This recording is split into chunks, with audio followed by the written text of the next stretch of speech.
Hey guys, I'm Ray, and we are streaming blacksmithing. Welcome in everybody. Hey Mahalo, hey Corwin. Hello, hello. Welcome, welcome. It's a hot one, and I gotta get back out there in a while. Yeah, I totally agree, Mahalo. It is super warm today. It rained earlier, and then it cleared all the way up, and it was really, really warm, and then now it's starting to cool down just a hair. Um, but yeah, it's still pretty darn warm and humid, nasty humid. So, welcome to the stream. Um, so Monday, not yesterday. We were out in the carport with the coal forge, and we made some chain links, and I have already put those up on the project wall. They're right here. So the butler put the bad ones that I wasn't able to adhere on the wall, and then I put the ones that I was able to make on the wall. So super excited. We've got 3 links of chain that we were able to forge weld. One of them we did crack that forge weld at the very last moment, so it's not quite 3 links, but we started it. It was pretty good. All right. So we have an ad starting in about 2 minutes, and then we'll kind of get started with working on our trowel. So we've already worked on it a little bit. We worked on it Friday. We started widening out our piece of steel. We're going to continue working on that today. We're going to widen out the trowel. It's got a lot of thickness here, so we've got a lot of width that we can gain. And then after that, we're going to start shaping it, kind of make it look more like a trowel. Right now, I think it kind of looks like a bow tie. We've, widened out the 2 edges. We need to widen out that center. That's what we're going to focus on today. So I have a brand new tank of propane over there, and I'm going to use up the dregs of this one. And yeah, we're going to flip them when we need to. And then, yeah, we're just going to keep on keeping on. So yeah, let's start up the forge real fast. I've got the garage door open, and we've got the window cracked and this door open, so hopefully it'll stay relatively cool in here. If not, we always have the industrial fan that we can plug in.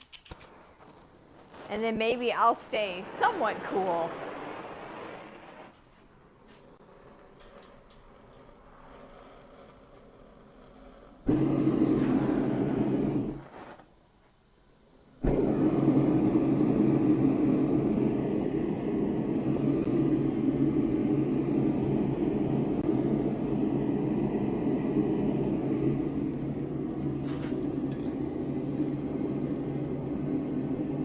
As the Mortal Kombat guy says, it's toasty. Exactly. It has been forever since I played Mortal Kombat. There's a movie coming out here shortly, isn't there? Or is that, no, that's Street Fighter. There is a complete and total difference there between Mortal Kombat and Street Fighter. I gotta get those straight,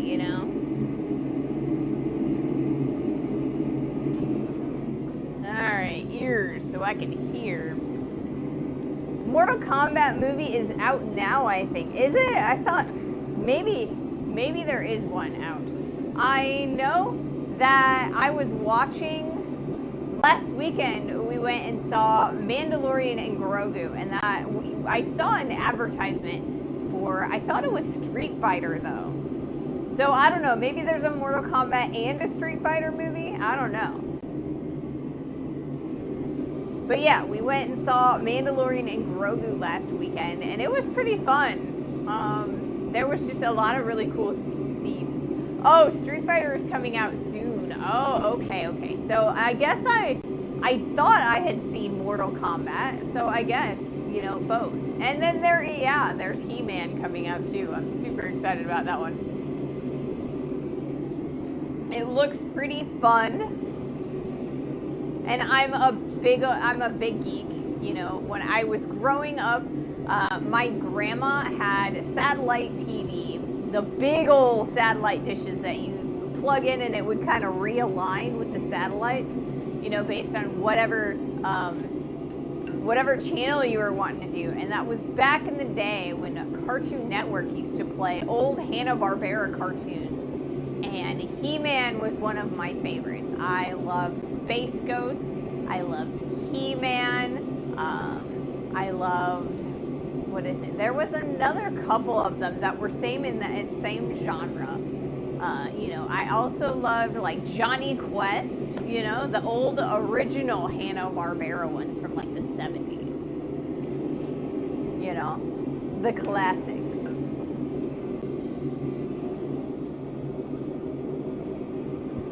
They were my favorite.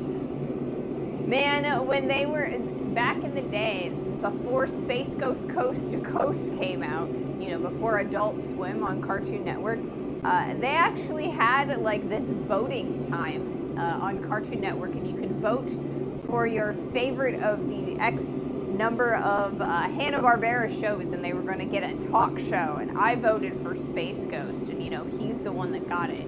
So I was super. Thundercats was great too. I loved Thundercats. But yeah, there's a couple other ones that were like I think there was one based on the Marvel comic Kazar that was there, and then there was a couple other ones. I really loved those original cartoons. They were super good. I also remember watching, like, there used to be a Godzilla cartoon, and that they played that one on Cartoon Network as well. It's like it was this like group that lived on a boat, and they had like a baby Godzilla that lived on the boat with them, and then when they were in trouble, they called Godzilla, and he went and saved them. They already did the live action G.I. Joe. Too bad they were kind of meh. I know, it was kind of meh. I kind of feel like a lot of those old cartoons, when they make them into movies, it's kind of hit or miss. Like, some of them are great, and some of them are just kind of meh. I remember that Godzilla cartoon. Yes! Welcome to the stream. It's just one of those things where it's like, there's these obscure cartoons out there. Oh, and Jabberjaw, you guys remember that one? It was like a shark, and his name was Jabberjaw. Did he have, or no, Speed Buggy was a different one. There was a crossover episode between Jabberjaw and Speed Racer, Speed Racer is a completely different one, but the Speed Buggy cartoon. And then, yeah, there was Speed Racer. So, yeah, it's just all those old school classic cartoons from like before I was born. I loved them. We used to watch Cartoon Network all the time. And then we also watched the Disney Channel. There's some cool stuff on the Disney Channel, but I always liked Cartoon Network just so much better. Cartoons are better than the live action Disney shows. Although, I loved, Rescue Rangers and Tailspin and Gargoyles and Darkwing Duck too. So I think I just liked animated cartoons, That's probably the thing. Then they had The Real Adventures of Johnny Quest, which was like the 90s remake of Johnny Quest, like the original 1970s Johnny Quest. They remade it, and they had this like virtual reality where they could go into the computer and fight their bad guys in there, and that was cool too.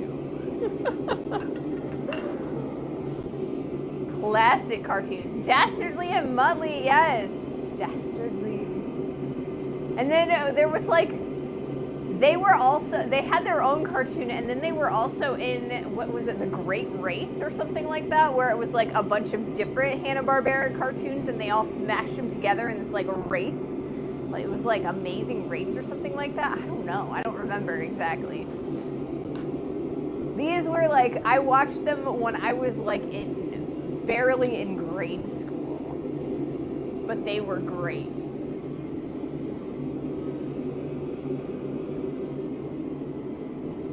They were great. So we are waiting for our steel to kind of heat up. turned up the heat, and hopefully we'll get some really good temperatures. I was, we were burning steel on Monday. Today we're going to be doing a little bit on the cooler side because I just can't get my large forge quite up to temperature. But we're not going to be able to use the mailbox today because we're going to need to expand the steel a lot further than it's going to fit in the opening. I think Yogi Bear and Pink Panther were in there too. They were. And then there was, just the Pink Panther cartoon too. Because, they had the Pink Panther movies, with, the detective and, he's always, looking around for that diamond. And then they made cartoons out of the Pink Panther, So cool.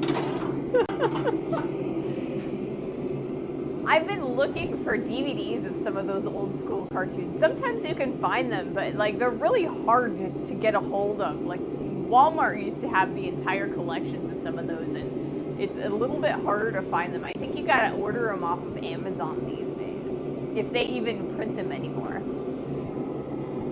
But it's that's if you want hard copies. I don't really think that they stream anywhere either, so I don't know.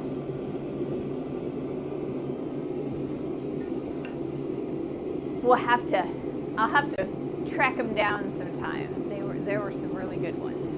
Ooh, do you guys remember Pirates of Dark Waters? That was another one. There was only 8 episodes of that. It's they canceled it within the first season. And there was never an end to it. There's the MeToons network now that rolls old cartoons. Oh. What is the MeToons network? Is that on cable, or is that a streaming service, or what is that? I don't think I've ever heard of that one. I know that a lot of local TV stations too have been doing because they're digital broadcasting, there's more frequencies, so they have half channels. AI.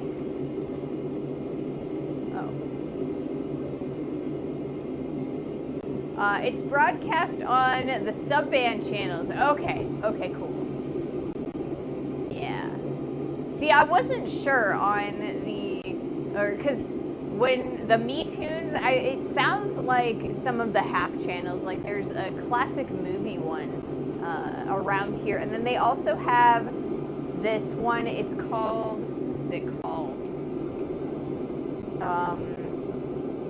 Matrix Midwest. That they broadcast here, and that they do all old sports games and stuff.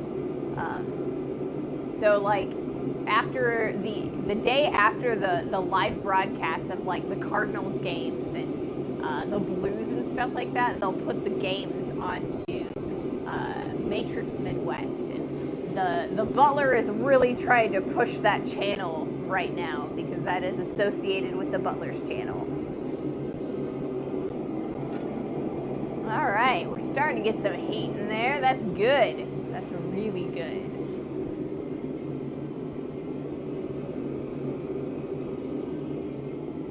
Just a little bit longer and we'll be able to get started here.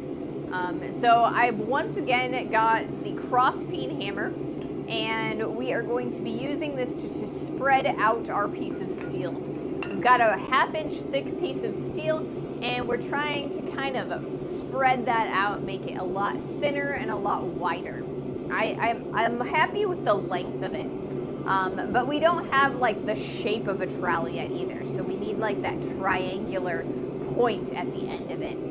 And so hopefully we get to this point where we get to the point.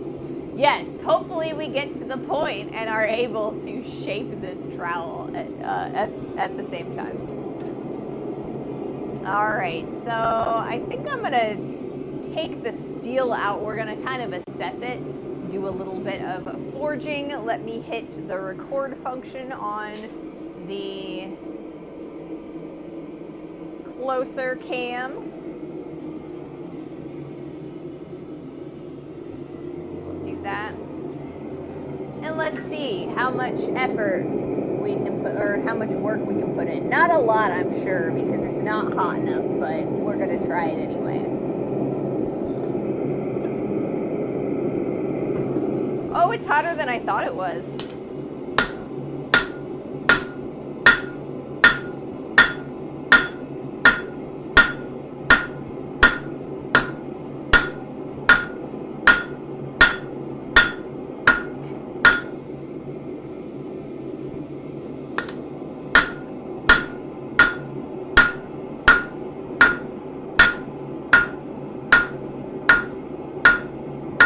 Okay, and we always start in the center when we're trying to widen things out, because the more we can widen out from the center, the more meat we have on the edges.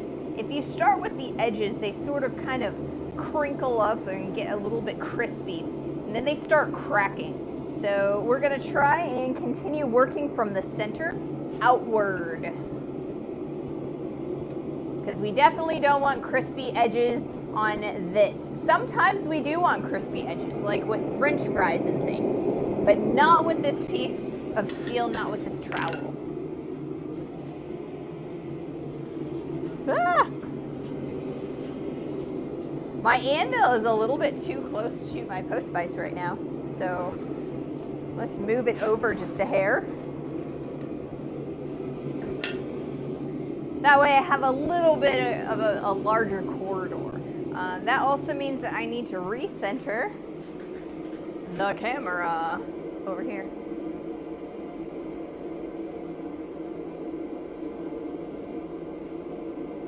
Interesting. I am going to... Oh, okay, never mind. Wait a second. There's some scurry going on with this camera, so I'm going to format, and we're not going to get that first heat, but that's all right.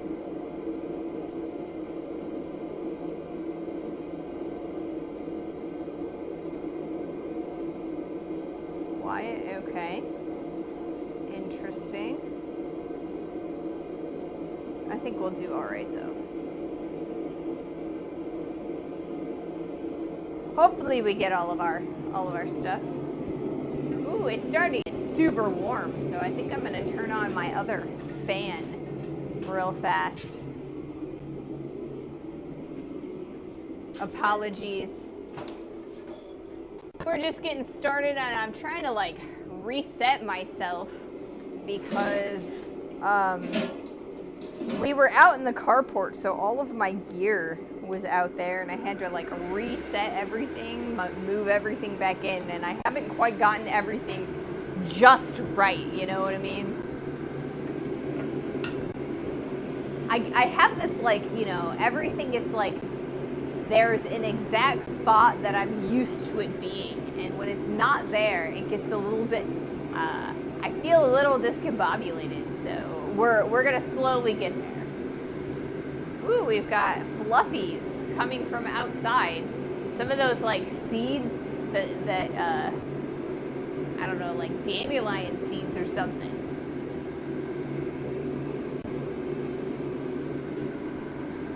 Floating around. Just got to be a little bit careful that they don't get in the forge. If they get in the forge, that becomes a little bit of a problem.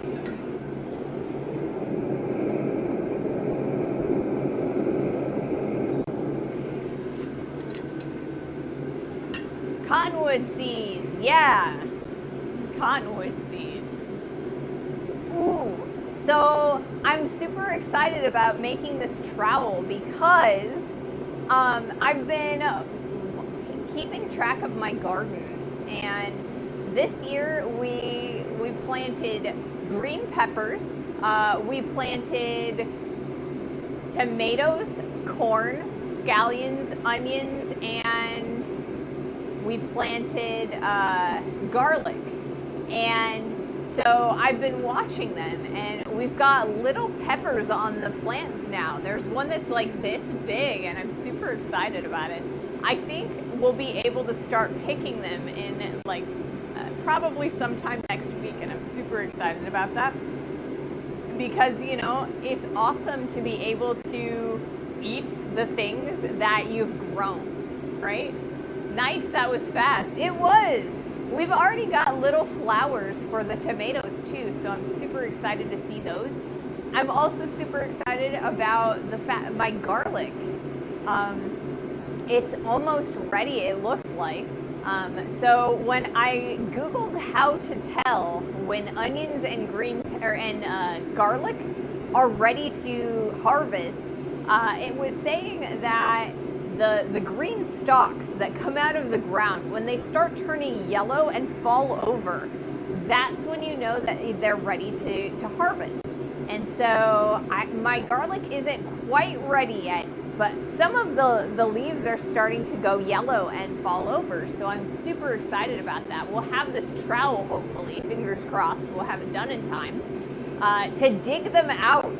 Because I'm afraid that if I try to pull from the green, that it'll just like rip out. So I'm super excited to be able to like use this trowel to dig them out. So we will definitely have to film that, so you know you guys can see me dig or using the trowel. So when we do our video for YouTube on the trowel, I'll put some of that footage in there. Speaking of videos on YouTube, today we had another artist video come out from BAM. So when I was thinking about how to go about making these videos, because I've got two conferences that were like right back to back, and I've got so many videos from both of them that I feel like if I do all of the BAM videos, it's just going to push back the AACB videos. So I think what we're going to do is next week's video is going to be the AACB overview video, and then I'm going to mix up the artist interviews a little bit.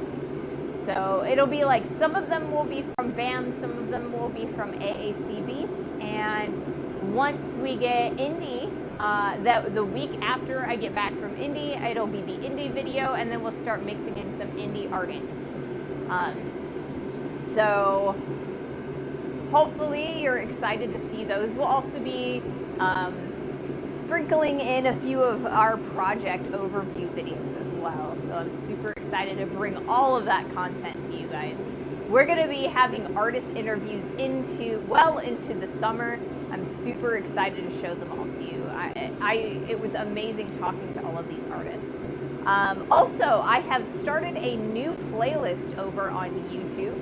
It is the Artist Series playlist, so all of the artist interviews from last year's BAM, all the way through the ones that I'm currently posted. All of the artist interviews that we've all done, or that I've ever done, are in this playlist. And so if you are interested in watching all of them, they're all posted together in an easy to find playlist. So I'm super excited for that one. I always ask the artists every time I do a new interview, do you have any tips for a new or aspiring blacksmith? And it is so interesting to see all of the varied advice that each of these artists give people. And sometimes sometimes they give the same advice,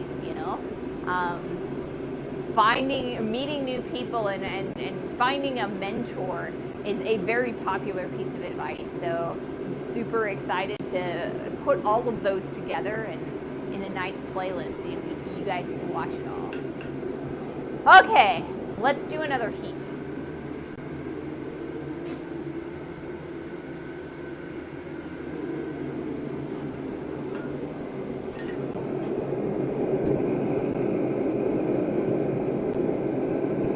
If I can get this piece of steel out of here.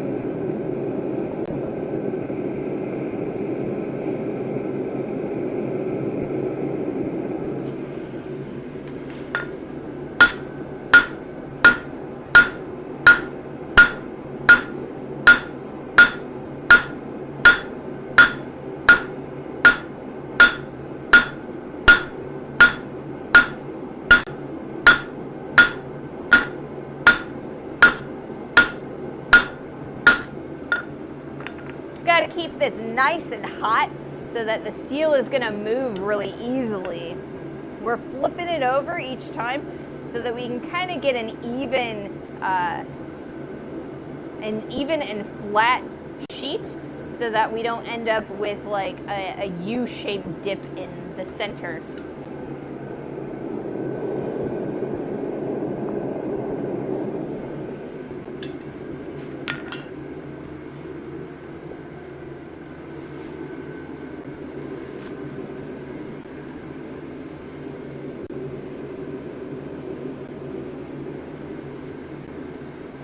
Hey look, sunglasses. That's always fun. I'll have to bring those in the house. I've got 2 sets of sunglasses because I am constantly losing both pairs, right? So I'll wear one pair for a while and then I'll lose it and I'll find my other pair and we'll wear that for a little bit. And so yeah, I have 2 sets of sunglasses because I'm constantly losing them. When I first bought them though, I was like, oh, I will just leave one set of sunglasses in the truck and one set in, at the time it was the car, right? We got rid of the car and got the van instead. But, you know, one was, let's leave one in the truck and let's leave one in the van because every time I go outside, I'm in the vehicles, right? And then I realized that no, sometimes I go outside and I'm watering the garden, and sometimes I'm outside playing with the cat, and sometimes I'm outside doing lawn work. And I realized that, you know, leaving my sunglasses in the vehicle, it doesn't work. I always got to go into the vehicle and pull them out and use them.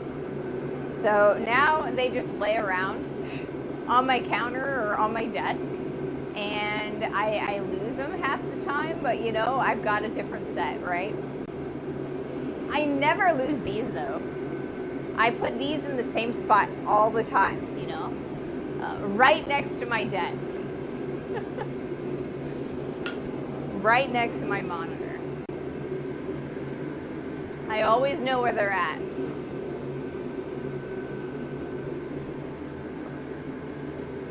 I wish it was like that for my tools, you know. I wish I remembered whether I put them back where they go or if I, you know, leave them someplace else, you know. Because like half the time I just leave them where they lie, and the other half, you know, and so they like fall on the floor sometimes. And then sometimes, you know, I put them back and I never remember which time it is, right? ZZ Top has a song about cheap sunglasses. See, I was smart about my sunglasses, right? I bought safety sunglasses, right? So when I'm outside forging, I can have the sunglasses on and still have the impact resistance and not have to wear 2 sets, right? It's like when you buy your glasses, when your prescription glasses as safety glasses, that way you don't have to put safety glasses on top of your prescriptions.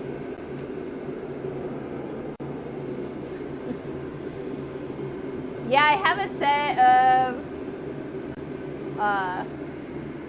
safety sunglasses, yes.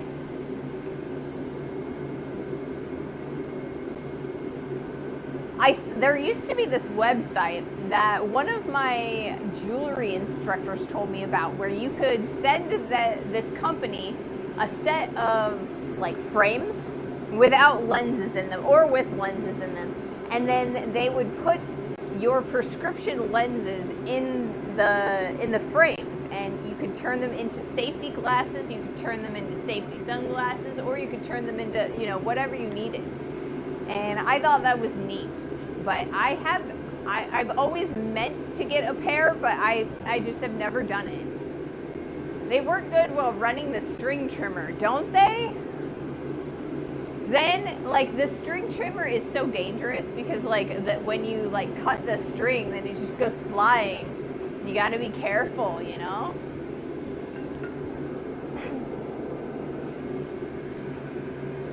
You gotta be careful.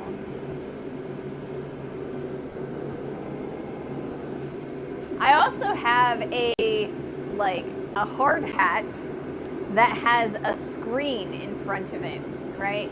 And the reason that I keep that, it's built for a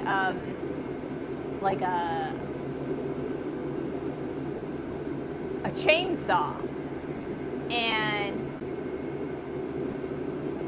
Yeah, so it's like it's a hard hat with a safety shield for a chainsaw, and I use that for casting anytime I have to do large scale casting. Hey, new here. This looks really cool. All these tools and gear. Is that a crucible in the back? What type of sword am I making? So this is actually a forge. This is a gas-powered forge. I have a coal-powered forge over there. You're probably more familiar with a coal-powered forge. That's what they usually show you in like video games like fantasy and RPGs and things like that. But yeah, this gets pretty darn hot, and so I have a piece of steel in here, and we're going to turn it into a gardening trowel. So I have made swords before, like right here I have a blade for a rapier. This one was designed specifically for the SCA, which is the Society for Creative Anachronism. It's one of their blades. It's a little bit on the stiff side, so I still have to take some more material off of here. But yeah, I have made blades, but I'm not currently making a blade. I tend not to. I'm not a big fan of grinding. There's so much grinding involved in sword making. Hey, Bluesy. I'm kind of tired, but just saying hello. Well, hello. I'm glad you're here. And chill time and watch. Thank you so much for that follow. Welcome to the stream and welcome to the community. Yeah, so I have made scissors here on stream before, but I've never, and I've made like butter knives or, you know, spreading knives like this guy right here. But I haven't made any sharps on stream yet. Well, I guess technically I did. I made sharps because I've made a couple of axes. You can see the best axe attempt that I made here. This was also an axe attempt. I didn't do so hot on that one. Whoops. All right, we've got an ad break starting in about a minute and a half. I'm gonna see if I can't, I think I should be able to do another heat.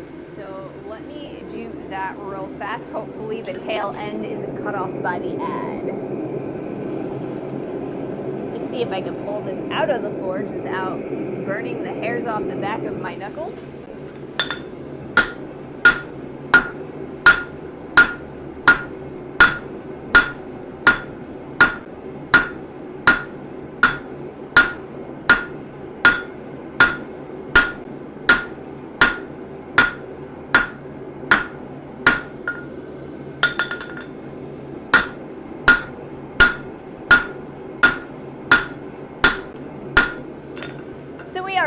Out and widening out this piece of stock. It started out as a 1/2 inch piece of steel, and we are thinning it out. This is like super thick for a trowel, so we're just kind of widening out, thinning it out.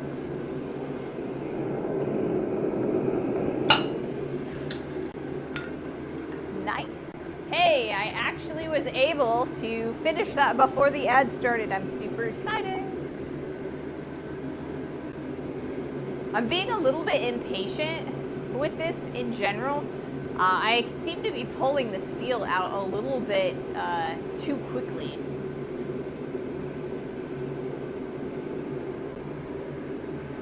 I am not a patient woman.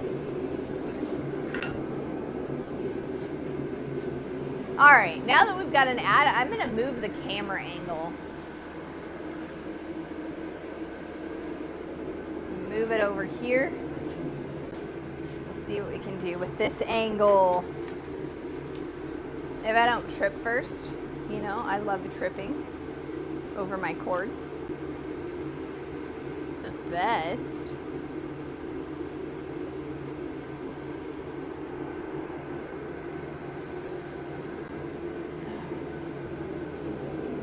Man, it's gonna be Gatorade o'clock real early today. Like I said, it's super warm and humid. I've got like my fans going, but it's just super, super warm.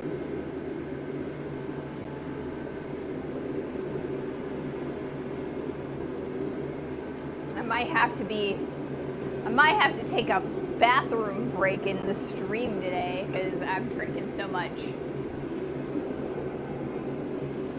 I try not to because, you know, then I don't like leaving the set or like the area because because then I have to turn off the forge and everything, so I try not to use the restroom while I'm streaming, but we'll see what happens. It's what I get for drinking too much.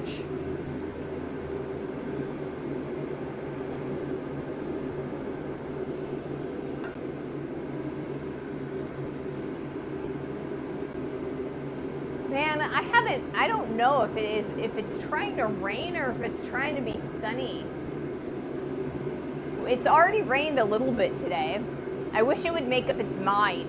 You know, if it's gonna be this humid, I want the rain. Maybe it'll cool it down a little bit. I mean, when it was cool, I was complaining that it was too cool, so I don't know where where I'm at on the temperature.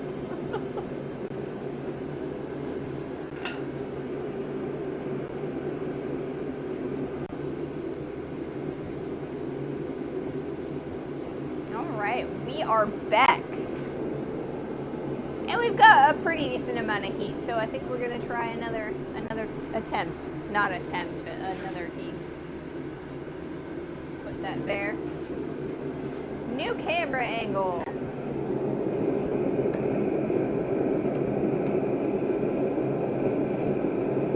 Oh, come on. Okay, here we go.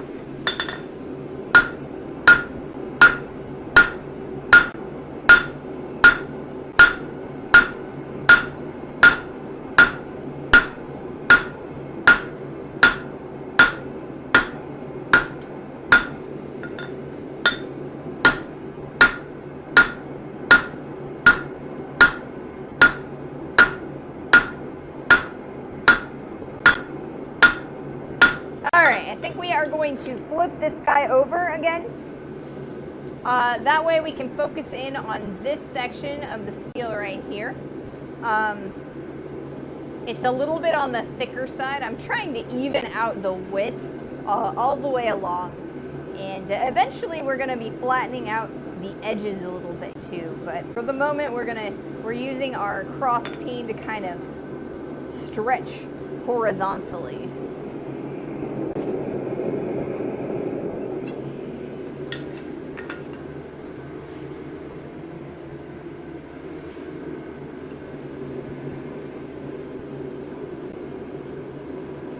I think something on Monday bit me in the hand while I was streaming on Monday. It's just this like little tiny bump and it itches.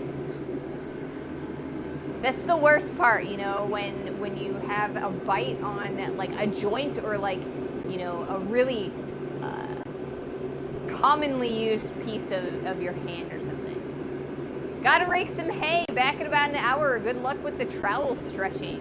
Well, good luck with the raking, Mahalo. Good luck with the raking. You'll have to tell me what type of hay you're raking. If it's just like, you know, tall grass or if you're actually farming hay.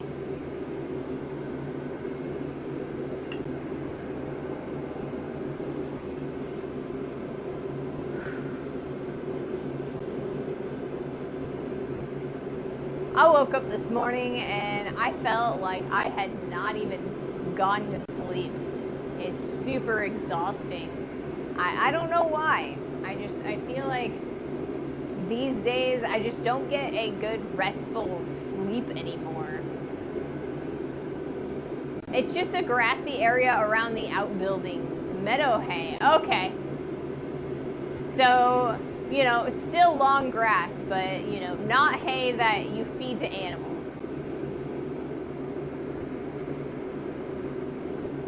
I thought we had another farmer in our midst.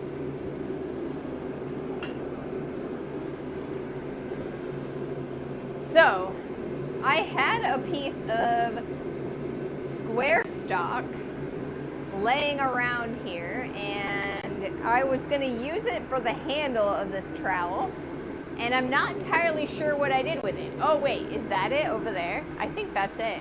Ooh, I found it. Excellent. So this is going to be the handle of our trowel, or at least part of the handle of our trowel. So we are going to rivet one end of this bar onto the piece of steel that's currently in the forge. Then we're going to kind of create like a neck piece, thin this out a little bit, and make it the little S curve that you need for usage of a trowel. And then we're going to stretch out and thin out a tail at the back. And I want a good transition between the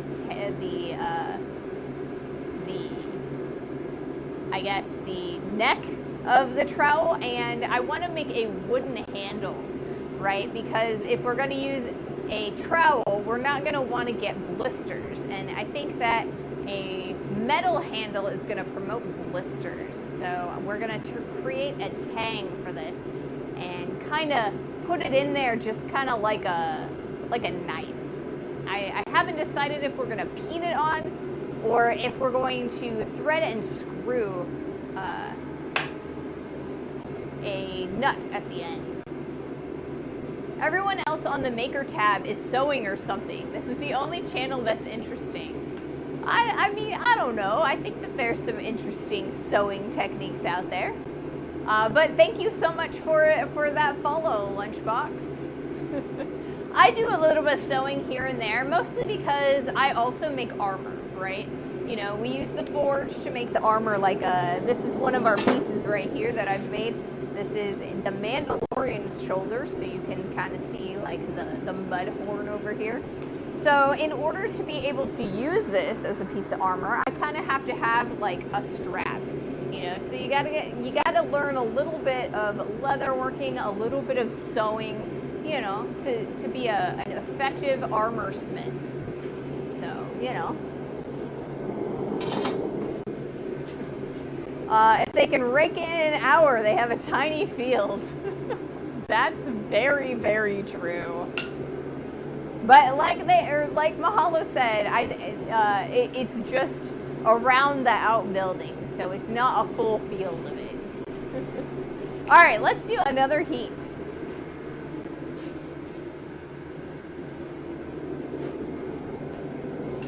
But yeah, I try to be rather interesting. Blacksmithing is a pretty fun hobby to have. And I also try my best to kind of answer any questions that you may have about blacksmithing as an art.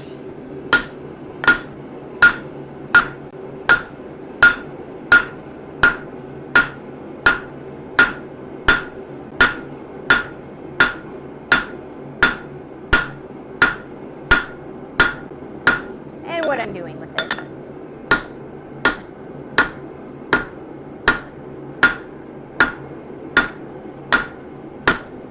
Alright, we've gone from a bow tie looking thing to kind of a rectangular piece of steel. So I think at this point we might flip our hammer and start using the broad face. Now the reason that we've been using the cross peen section of this hammer is because it spreads this direction and this direction quite a lot. Now when we flip this, we're going to be spreading an even amount of the steel around. So we're going to flatten it out just a little bit and kind of see what happens. We're building up our material exactly where we want it to be. I mean, setting up a tractor takes 20 minutes or so. See, I wouldn't know. I would think that starting up the tractor would just be like starting up a car, right? Just turn the key and, you know, by withholding the clutch maybe, if it's like a manual tractor. I assume tractors can come in both manual and automatic, but you know. And then there's probably some controls, but I guess I just assumed it was more like a car. Oh, you know what? You probably mean the attachments. Tractors have attachments, don't they? You got to make sure you are using, you know, the hay harvesting shears as opposed to like the plow. Is that what? True, but you need to hook up the implement. Yeah. It took me a while because, you know, I'm such a city slicker, but I get there eventually. My tongs are starting to get a little bit on the warm side because we are tossing them all the way into the back to kind of get the piece of steel out, so they're starting to get a little warm. So I've got a bucket of water over here and we're cooling them down. No, not shears, the rake. Okay. See, I'm not going to get everything, you know. Like I said, I'm a city slicker. It's been, I think, at least 30 years since I've been on a farm. Or at least, you know, a farm where I got to wander around, you know, on my own. I guess technically I've probably been on a farm more recently than that, but, you know, one that I could actually wander around on, I guess.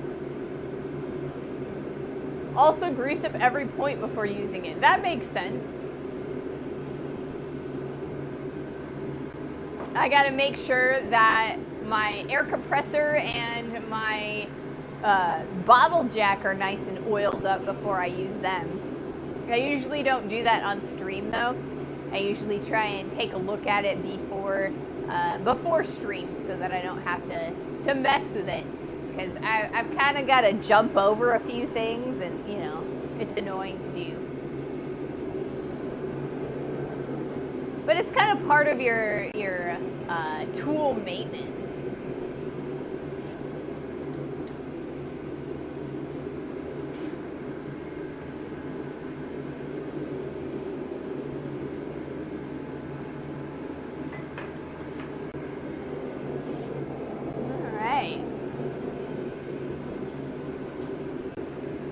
Yeah, just hook up the grease nipple and give it a few squeezes.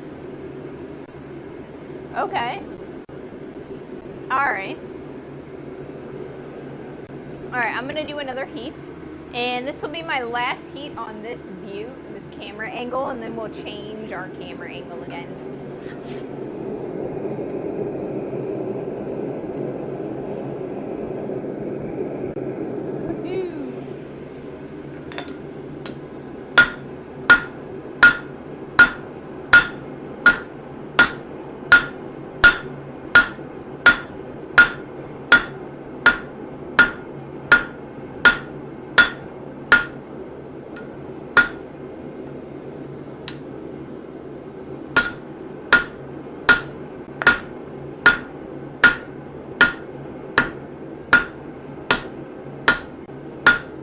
We're trying to move a little bit over towards the edges. I still was using that cross peen. I think we're going to use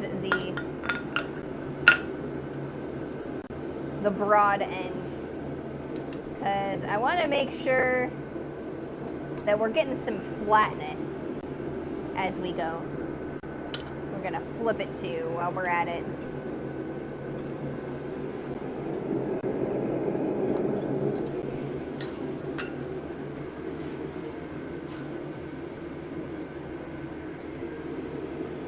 Well, give the tubes the squeeze, but details. And technically, I'm no longer a farmer. I'm retired. Well, you know, once a farmer, always a farmer, even if you're not working.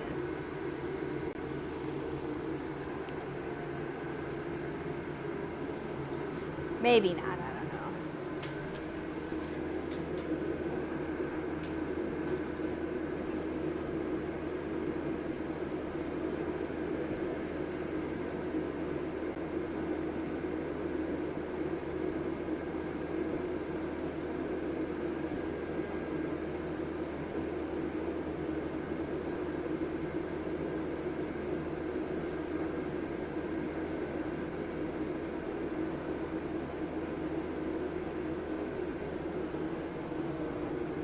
I'm going to try and get a little bit closer up.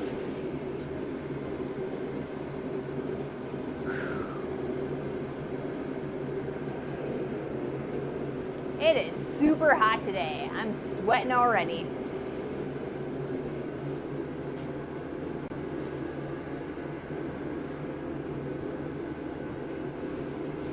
we were out in the carport on Monday, and so when we came back, we brought all of my equipment back into the regular shop, and it's not exactly where it belongs, so I kind of feel like I'm moving it every so often to kind of try and put it back where it goes. And I'm having a lot of trouble here. That's what I get for moving my equipment around. It shouldn't even be that big of a thing because, like, I'm constantly moving. The reason I have this anvil as a free, floating anvil is so that I can move it wherever I need it to go. So, there isn't a right place for it, I guess.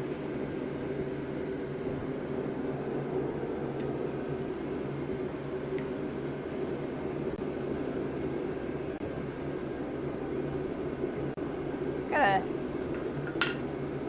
take the varnish off the handle of this hammer. Varnish tends to promote blisters when you use it on tool handles.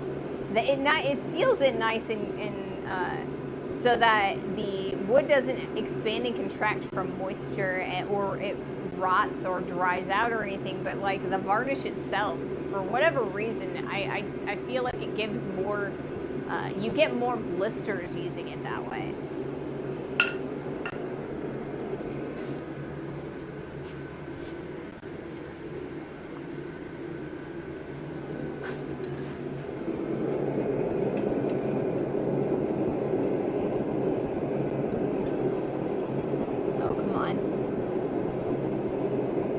Pick up my metal and it's being a pain.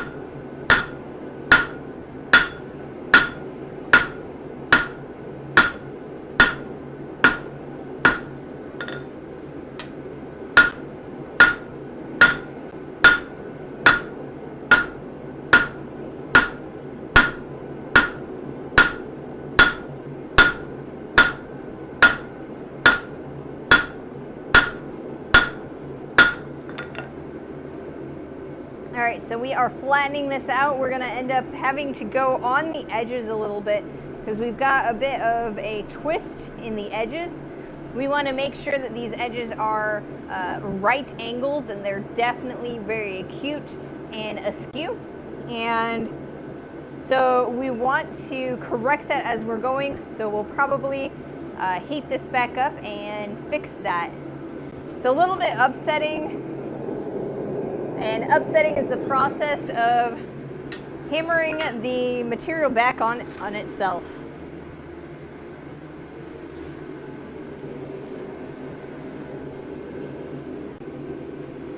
Moving stuff around usually has a reason. Hey, if I move this, I can do a couple extra hammer hits per hour.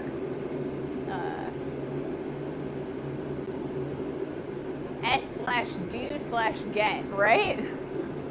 Efficiency is a really good method of, setting your shop up.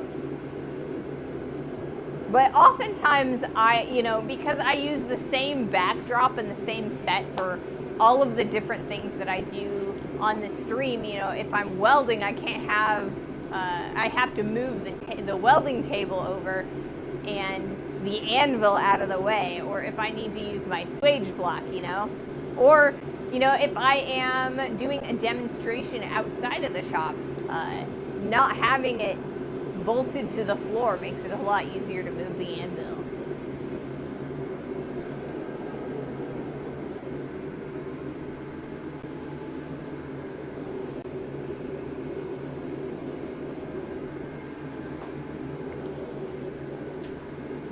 So, I'm on Facebook, and most of the time I don't do a lot of posting on Facebook, but I do a lot of like scrolling and reading because, you know, millennial and all that.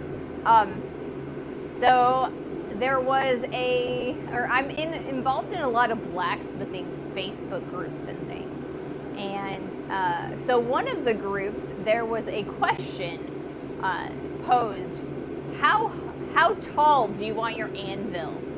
And there were a lot of differing opinions on how high your anvil should be. And a lot of people say that if you put your arm down and in a relaxed position and you put your hand in a fist, your anvil should be right at the bottom on your knuckles. You should be brushing your knuckles on the bottom. And mine is a little bit higher than that. And the reason for that is because, for me, is if it's my proper height, I have a tendency to overextend my elbow. And that is not pleasant after a while. So I reduce my power just a tiny, tiny bit to kind of help my elbow out a little bit. Hip height, yes, hip height. Another method of like that same thing is a lot of guys, if they use the between their legs to kind of hold their piece, right? So they'll put the piece in between their tongs and they'll hold the tongs closed between their legs. And so if the face of your anvil is too high, then you can't use your thighs to hold your pieces. I usually use the apron, so I can't really, you know, functionally close my legs over the tongs. That's why I have to have like a hold down. But yeah, a lot of people do that. Yeah, but bolting the anvil to the floor is safer. It is, because then it's not gonna move. It's not gonna risk falling over. You're actually going to get more efficient work out of it if you bolt your anvil to the floor. Because as I hammer, the vibration of the anvil kind of make it walk across the floor a little bit, especially if I'm on the heel or the horn. I would say crotch height, but crotch height is a bit weird to say. It is.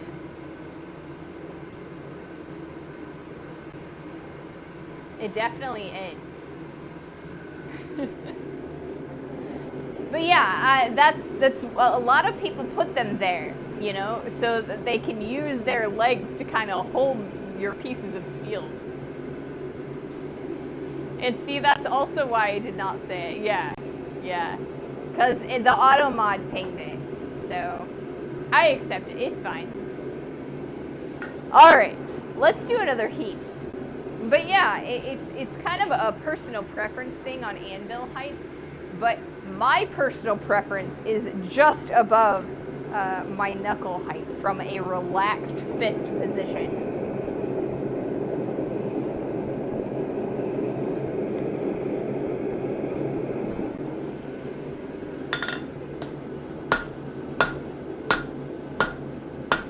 So I'm doing really light hits because I don't want to upset this too much.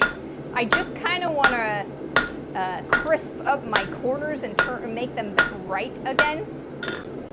Like I said, I don't want to reduce the width that we've already generated from this. So we got to be a little bit careful. I think we're pretty good now. So we're going to go back to forging it out again and widening it out. Now that we've got crisp edges again. We'll probably turn this around too, because we've got a few angles starting on this side as well. You can kind of see that right there and right there.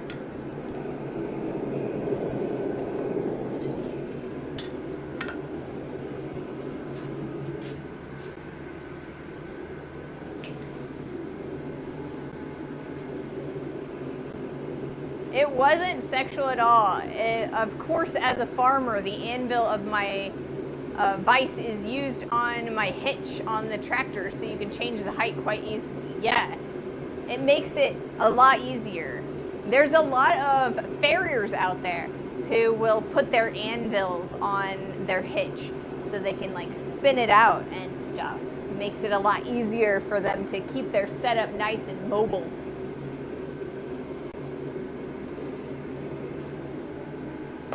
But yeah, I also know that I tend to have my anvil a little bit on the higher side than most people do. And the reason for that is because I myself am a short person, right?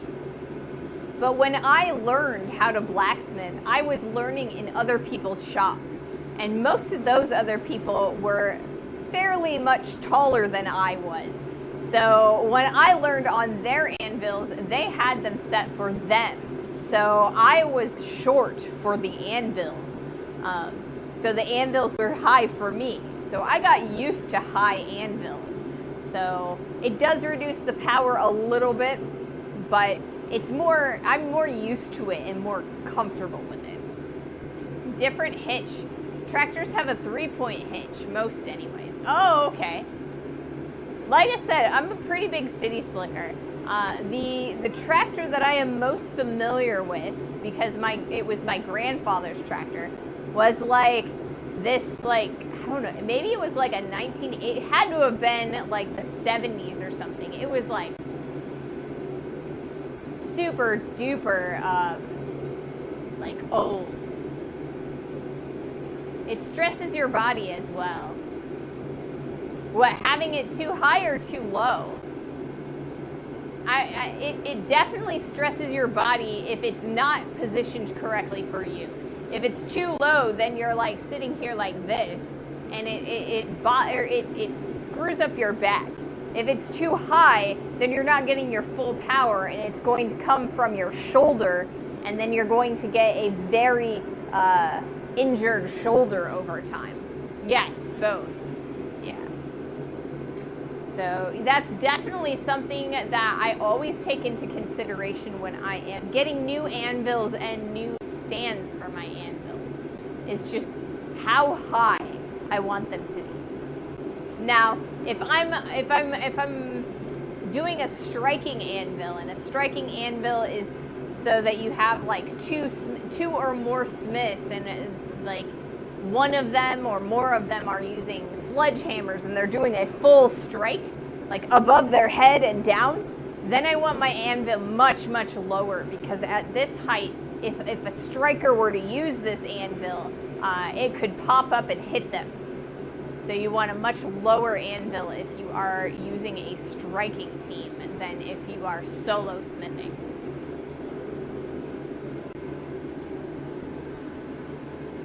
I've got an ad starting in about 30 seconds, and I'm probably going to grab a Gatorade, because I'm starting to run low on my water.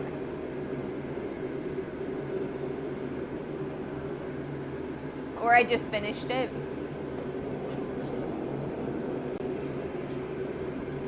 So yeah. Yeah, it does. Striking teams used to build the railroad. Yep. Also, a lower anvil if you use a lot of punches and chisels. Yes, because the punches and chisels are going to raise the surface of what you're hitting, right?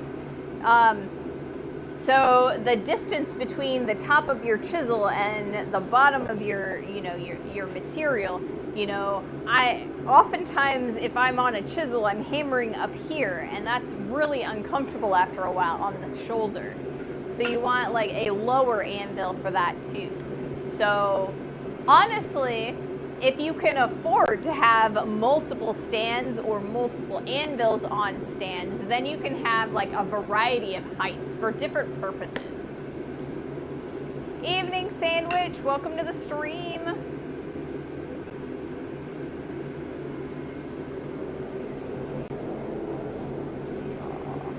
Oh, we're in the middle of the ad break, and I said I was going to get a Gatorade. Give me 1 second.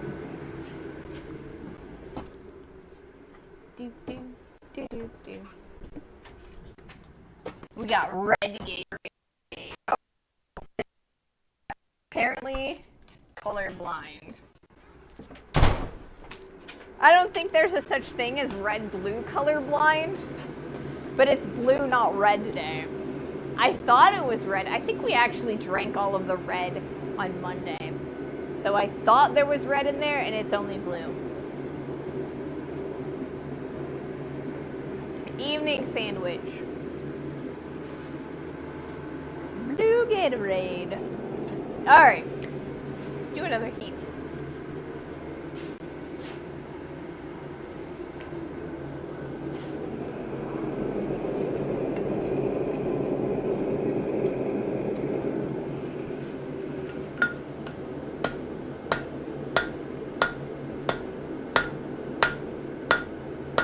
Just like before, we don't want to really reduce the width. We're just trying to crisp up those corners and turn them back to right angles. Now we're going to go back and start forging again.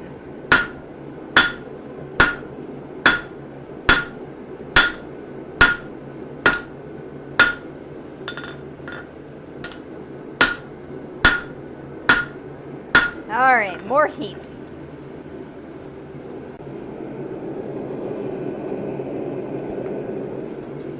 Whoops.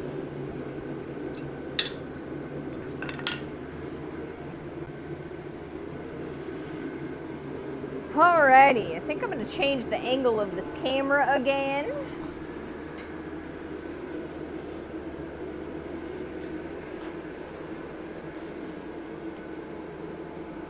Maybe.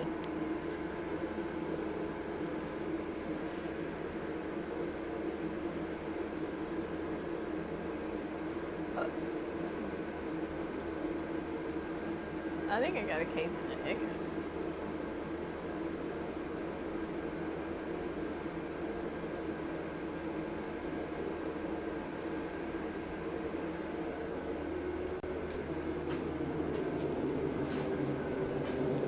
Oh no!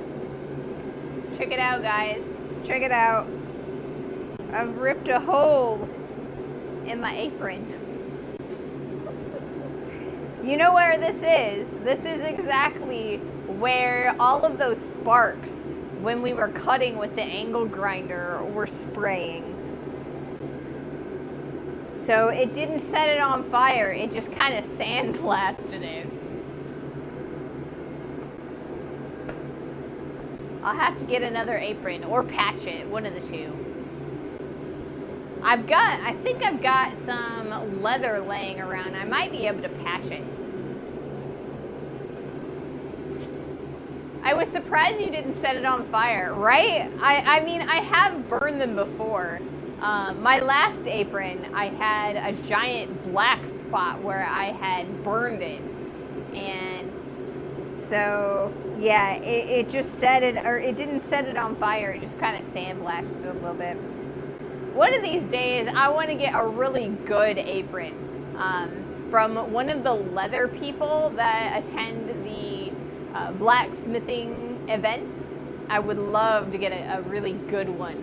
Because these guys right here, I buy them from the really cheap welding supply store. And they're not very thick. They don't last very long. They're really thin. And yeah, I just go through them so quickly. I want to get a really good one that's like a high thickness and rigidity. They oftentimes will like wax them, and it makes them a little bit more sturdy and last longer. Hey Knots, welcome to the stream.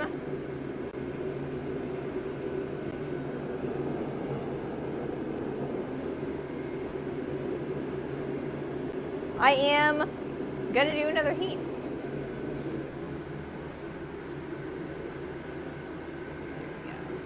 New angle. See if I can't get this thing out of here.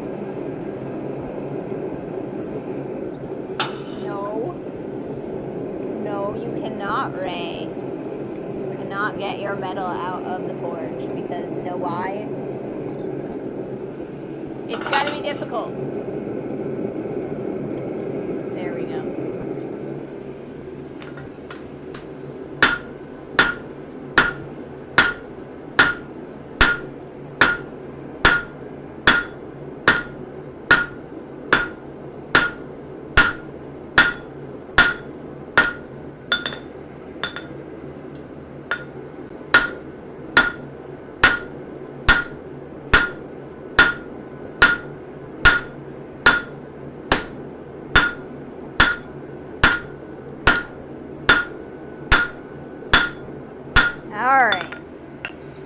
plenty of thickness still. We want to have that, so we're going to be able to go an inch wider, I think, maybe a half inch on either side, hopefully. And that'll be about the right size for a trowel. So, you know, about yay thick.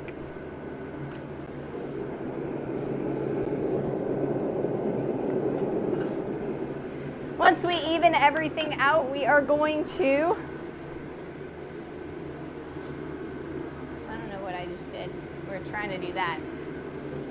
So once we get this like evenly, or an even thickness all the way through, we're gonna go back over, or not back over, we're gonna flip it over and do the cross peen again to kind of thin it out and widen it out a little bit further. Didn't stream Sunday, busy putting up a fence. Ooh, that's hard work, putting up a fence. It also takes a relatively long time, usually. I used to work at the local Lowe's, and I worked in the install sales department.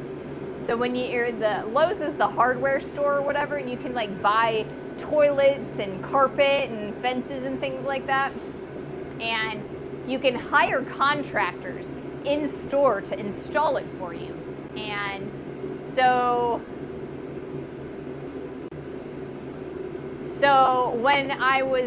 when people would order a fence, I would always call them or call the contractors.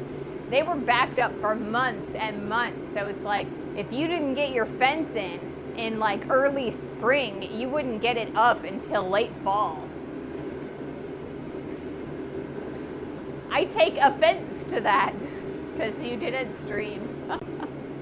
Too much work by myself. I agree. I mean, these guys that were the contractors that installed the fences, they had whole crews of people, and it would take them weeks to put up people's fences. And it's because people don't pay attention to what's around their yard. So people would be trying to put fences over top of tree roots and like rocks and all kinds of crazy things. And it takes a lot of effort to dig the holes for the posts through all like tree roots and stuff. So it's crazy. That's a lot of work. That's a lot of work.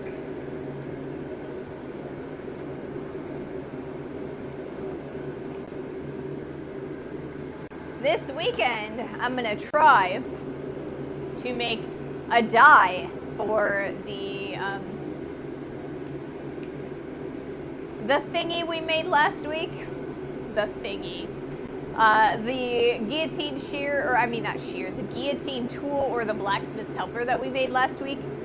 I have yet to make the dies for it, so I need it to buckle down and do that. But last weekend I was super exhausted myself, so I didn't do anything last weekend except for watch The Mandalorian and Grogu, and I think, what else did we do? I think we went shopping. We bought soap, like hair soap and toothpaste and stuff. I use my auger attachment for my mini excavator. Ooh, that cuts down the work a lot if you're using an auger. I'm glad you've got one. Let's do another heat.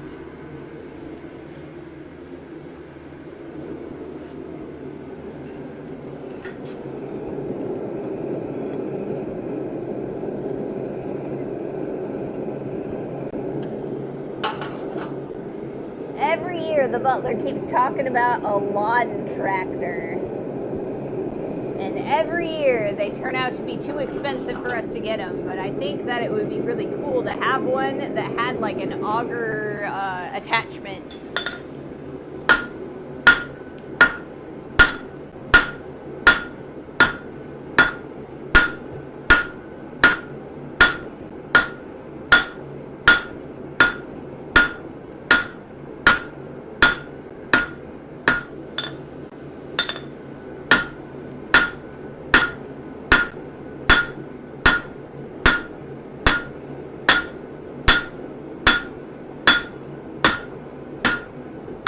All right, so we've got a pretty decent rectangle of steel, and I'm gonna come over here, and this was the other one, right? So if you guys remember, this piece of steel used to look like this piece of steel. So we've made some good progress widening this guy out, you know? It's longer and it's definitely wider. So let's see if we can't make it even wider.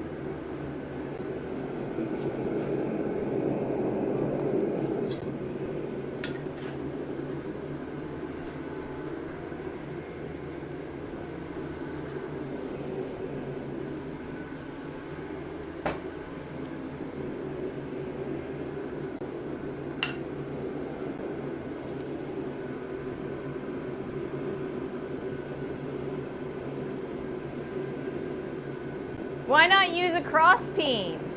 We started by using a cross peen, and we will be using see, this is a cross peen. We will be using the cross peen for our next couple of heats, because we started by using the cross peen in the center of this rectangular piece of steel to kind of create a, to start the spread in that center area. And so we were using the broad face of the hammer to kind of even out the width all the way along, and so that I could kind of see how much more I needed to thin out the piece, right? And how much more width I wanted. So now that we've got a nice even width all along, we are going to go back to the cross peen and get a little bit more width in that central area. So we're not using the cross peen, we're kind of alternating.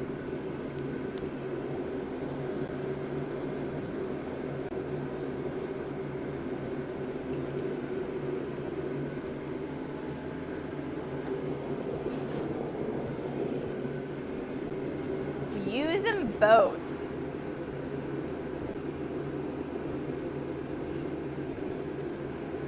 Kind of been trying to get rid of the lumps and bumps, because it's also going to widen it out pretty easily.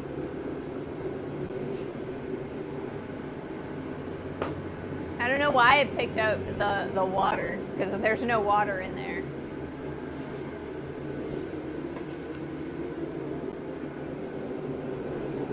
So we're doing pretty decently on getting the width that we're looking for. We are getting a little bit more length than I was wanting, but you know, it's fine. It's not too much.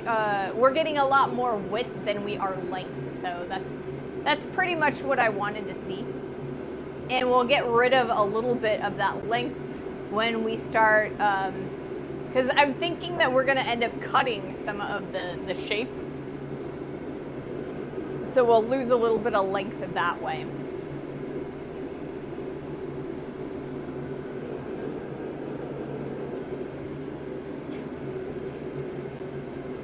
But yep, I got myself a cross peen because I'm using the cross peen. Otherwise, I'd be using my rounding hammer. But my rounding hammer isn't going to widen out this piece of steel nearly as well as this cross peen will.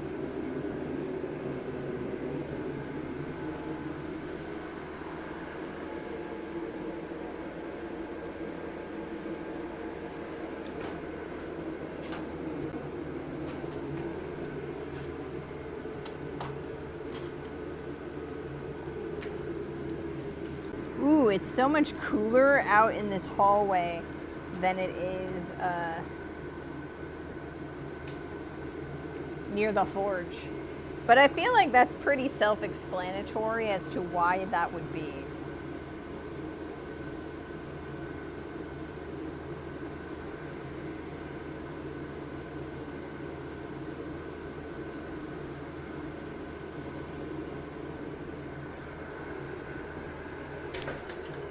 No. I do not want to knock over my oxyacetylene rig.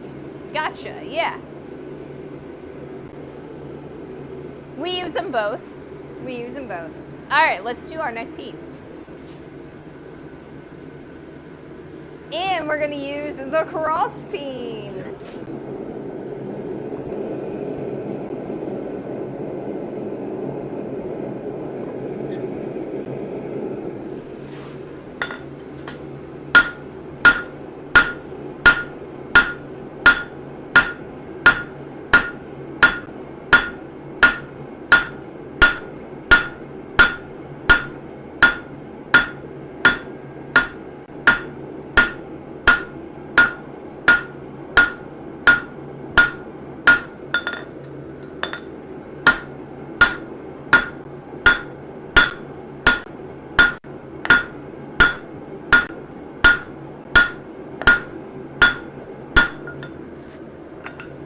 More heat, more heat.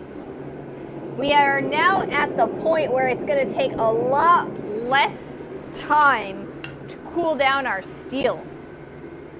So we're going to have a lot more heats, and they're going to be a lot shorter. Because the piece is thinner, it's going to take less time to heat up, but it is also going to take less time to cool down. We also have a lot more surface area for it to cool down, and we've got fans going because I'm sweating.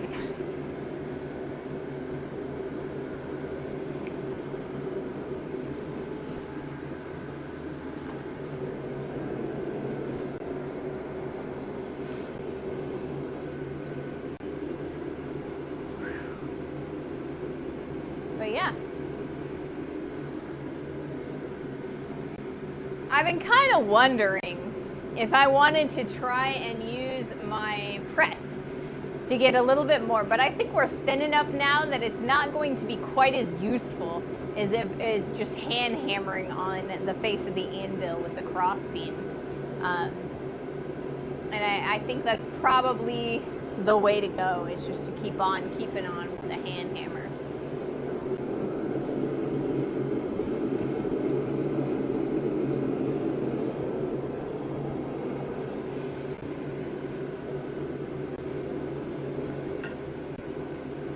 So yeah, I'm hoping we're at the hour and a half mark.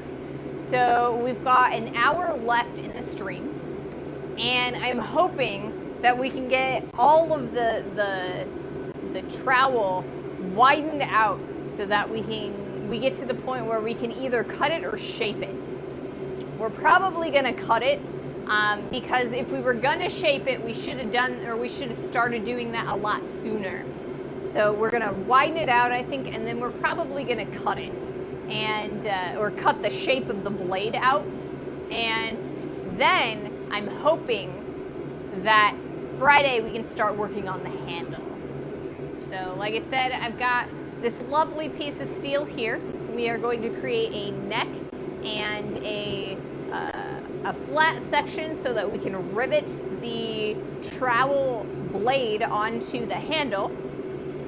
And then we're going to create a tang so that we can have a wooden handle so that we get less blisters while using this, and it's a little bit less heavy.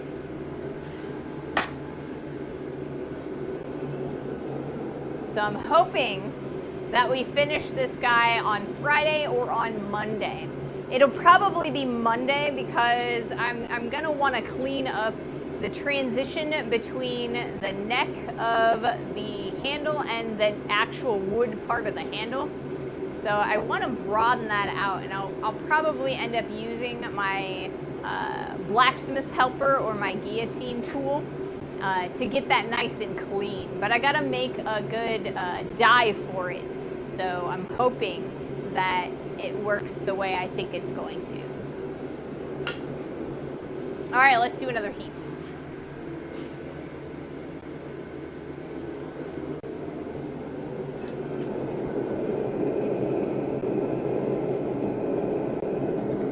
I've done it again. Keep losing it in the forge by shoving it backwards.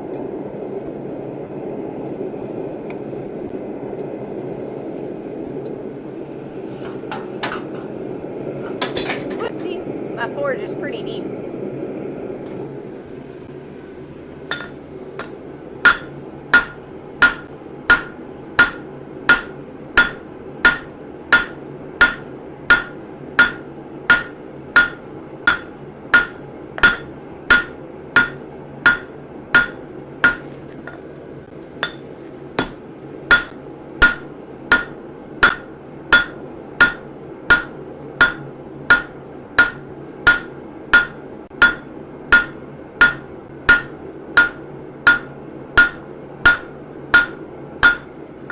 Okay, we're getting a lot of width in there. That's pretty exciting.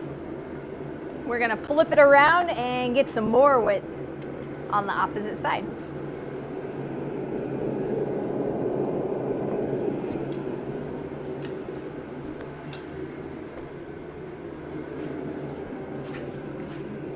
There they went. I was gonna say, I dropped my tongs. The ones I've been using to fish the steel out. Let's cool those down too.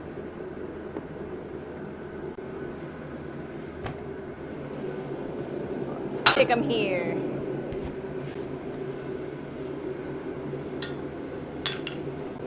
Getting lots of width. I'm really excited about this. I think we're actually gonna make the width that I'm looking for. I think we're gonna make it.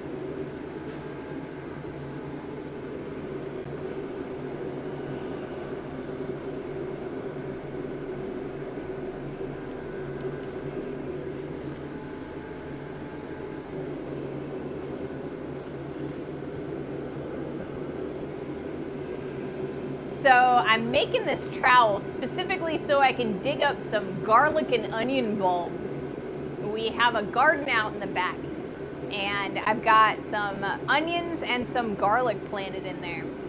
But I've never done a garden before on my own, so I don't know a lot about it. But I feel like if I were to grab the greens off of my garlic or my onions, I'll pull the greens off without pulling up the bulbs, the garlic and the onions. So I want to have this trowel so that I can dig them up and get them out of the ground without losing them down there.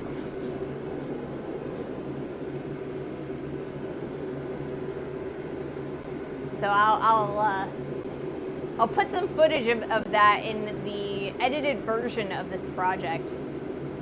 But you've gotta be a little bit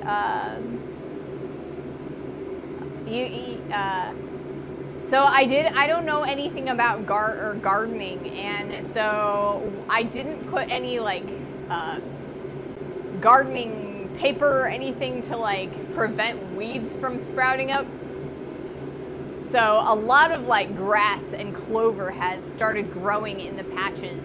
And when it first started, I wasn't able to actually pull it up because I was gone that weekend. And by the time I came back from a weekend away, there was so much of it that the butler's like, why don't we just see what comes up, and next year we'll re-till it. So when I dig these up, you'll have to give me some grace in the weed department.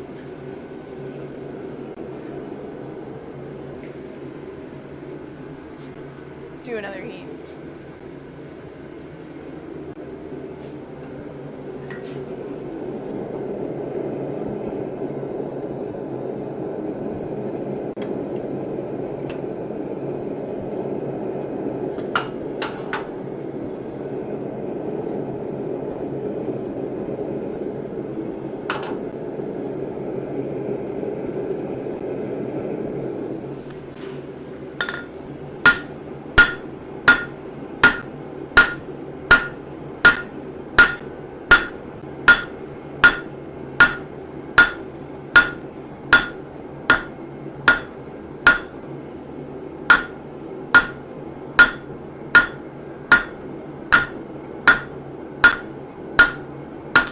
I think my bug bite is starting to turn into a blister. I do not like this hammer. I need a better hammer, or a better cross peen. Alright, more heat. More heat.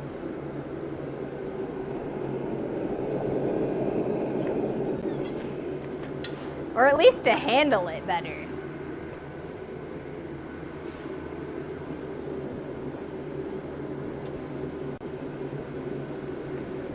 I hate the handles that you get at the hardware store, right? They promote blisters, and I don't like it. When you get a hammer that's like somebody took the time to properly make it. You know, it's really comfy in your hand and you don't get blisters because it's just well made and it fits in your hand really well. I need to rehandle the rest of my hammers so they feel a lot better.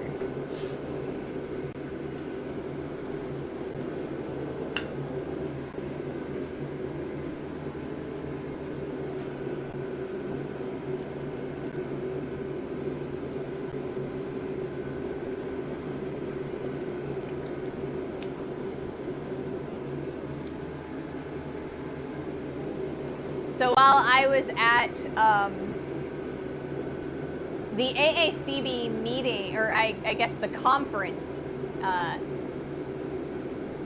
the weekend before last, I had some cash that someone had given me, and I was super excited because it was $40, and I wanted to see if I couldn't find a really good hammer, and because sometimes you can find some really good like used hammers, or sometimes like you can find some good stuff for relatively cheap, and I didn't get to go shopping though because I spent all my time chasing around B-roll or like different footage and interviews and stuff like that. I spent way too much time and I didn't get a chance to go shopping, and I was a little sad. But you know, I got a lot of really good B-roll, I got a lot of good interviews, so it was definitely worth it. I'll just have to, maybe I'll be able to convince the butler to let me go shopping in Indiana next weekend. Not this weekend, next weekend is the Indiana Blacksmith Conference. So maybe I'll get to go shopping. I don't want anything big, just a hammer. That, or maybe I'll buy a drift. I'm not confident in my ability to make myself a drift of the right size in order to make, or you know, a punch in a drift. So I don't know. Maybe I'll see what I can find.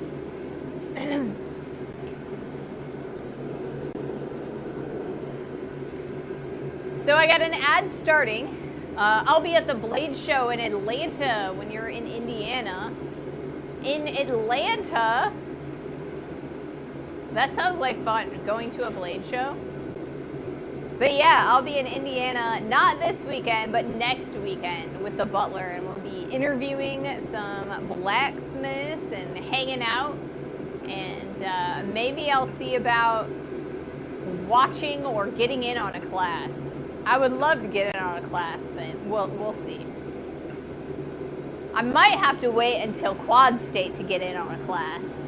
Quad State is a little bit longer of an event, so if I can, I might be able to drop into something because, you know, they take quite a while to do the classes. So we shall see. But I'm super looking forward to both Indiana and Quad State. But I hope you have fun in Atlanta, Corwin. I've only been to Atlanta a few times, and most of the times that I went to Atlanta were as layovers or, you know, halfway marks on the way to other places. So I've never really explored it.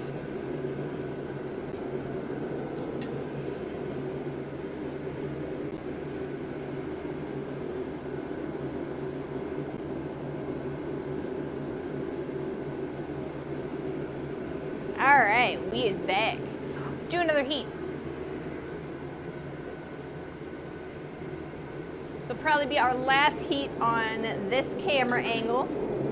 And then we'll change it again because I want to get some good angles, some good shots.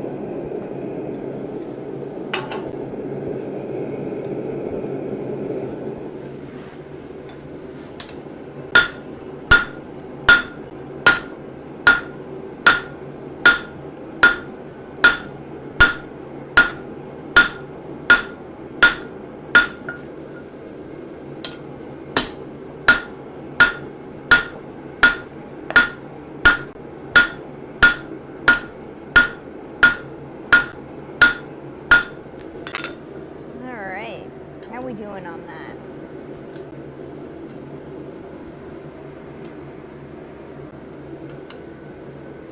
It's like we're getting a decent amount of width. We're gonna keep on going for a couple more heats. I don't want it to get too thin, but I definitely want to thin it out a little bit more than it already is, or than it is right now. Oh no. Oh no.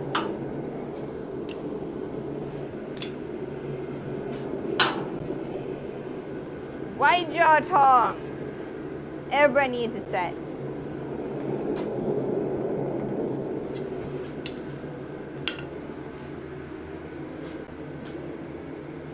It's a family trip. I found out it was happening, so we fit it into the schedule, mostly going for the aquarium. Ooh. I love going to aquariums. They are so cool. My family and I went to the aquarium in Chicago, Shed Aquarium, a while ago, and I was super excited to go. We got to see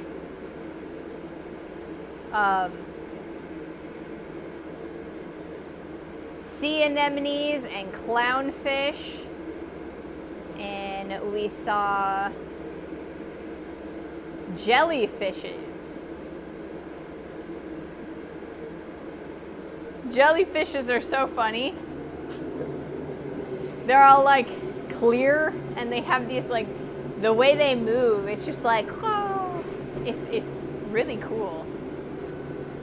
So I was super excited when we went to see, when we went to the Shed Aquarium. It was really cool. We also, that trip, we went to a cat cafe, which was really fun to see all of the cats, and there were some kittens. They were adorable. I was a little bit disappointed because none of them really came up to me or like sat near me. And I love cats. Cats are one of my favorite animals. I love playing with them and petting them, but it was probably a good thing that none of the pets there or the cats there came up to me, because I would have been very tempted to adopt them because they were all adoptable. And we already have my Tungsten, and he is not really conducive to multiple cats. So yeah. There's a couple cats in the neighborhood that oftentimes will come up to the window, and because the neighbors, sometimes they let them outside, and so they come up to the window, and Tungsten is just like, growl. He does not like those neighbor cats. It's like, get away. So, you know, we go and we chase him off, and he's okay again after that. But he gets really, really upset when the neighbor cats come into his yard.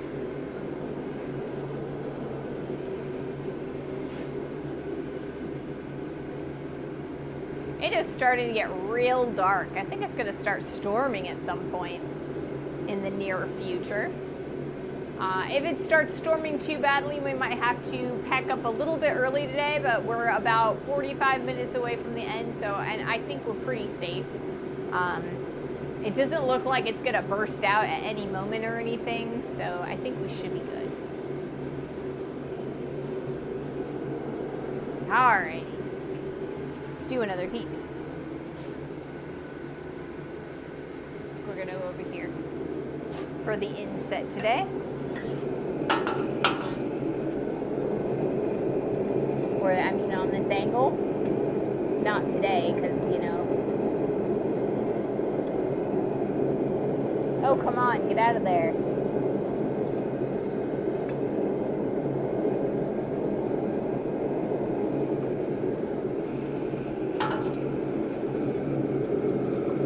Having some issues here.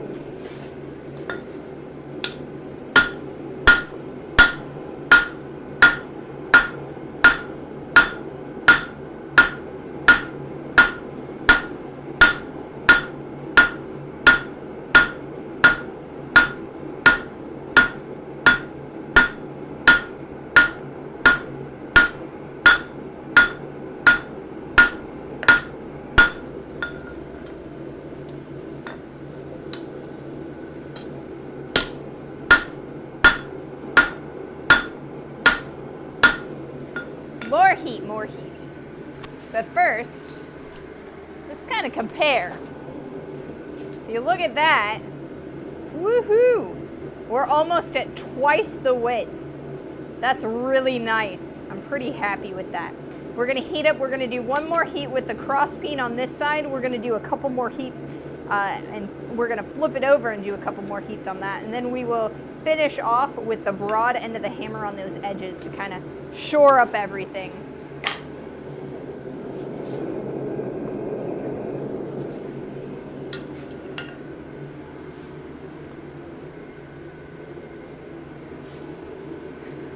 I tender my most exquisite and hyper-articulated salutations to Ray Smith, thereby Solman-size the inaugural ingress of an entity characterized by incomparable distinction, transcendent aesthetic grandeur, and profoundly luminous presence. Well, thank you. That is quite the statement. I don't know that I have profoundly luminous presence. I mean, my forge definitely does. It's profoundly luminous.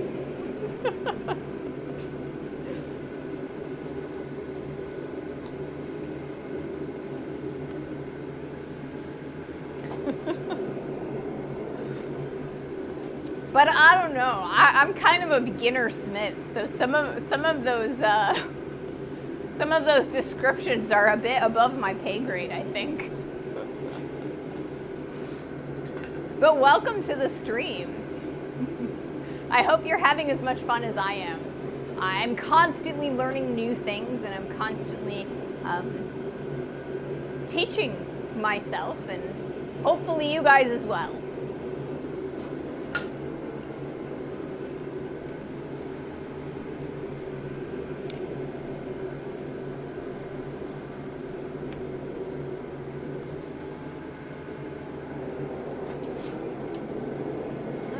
How we doing? I think we're good. You are executing your initial endeavors with an admirable degree of proficiency, exhibiting a highly commendable trajectory of early stage development and nascent competence. Okay. Nascent competence. It's kind of like if you fake it till you make it. I have a lot of book knowledge, so it helps quite a bit. All right.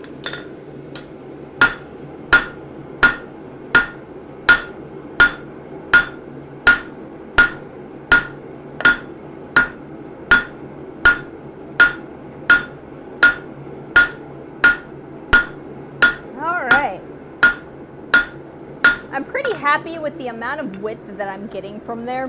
We're gonna flip this over again, and we're gonna try a little bit here. Flattening it out just a hair. And then we're gonna flip the whole thing around and try and get the width that we have gained from this side on that side.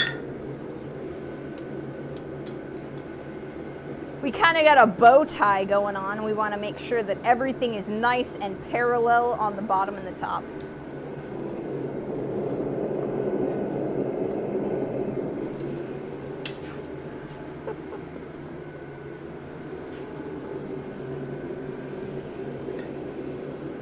I don't think I've read that many 3 or more syllable words in quite some time. When I was in school, like in grade school, I was reading well above my grade level, but I tend to, and it gave me a really large vocabulary, but as I went about my life, there's a lot of people who prefer shorter words, and it's easier to speak that way too, with shorter words, so.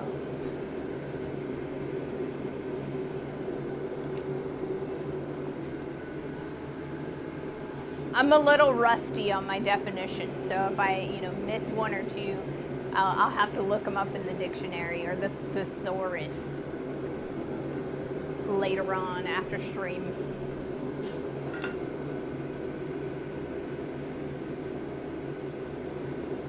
Goodness gracious. It's getting more and more humid as I go, and it totally makes sense because the sky is getting darker and darker as I go. We were in the 80s Fahrenheit when I started the stream, and I think we're still in the 80s, but we're also like super humid. So I've got this whole sheen of sweat and moisture on my arms. Welcome back, Mahalo. Welcome back.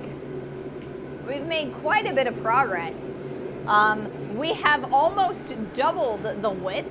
So this was the initial block of steel. I'm cooked, right? Me too.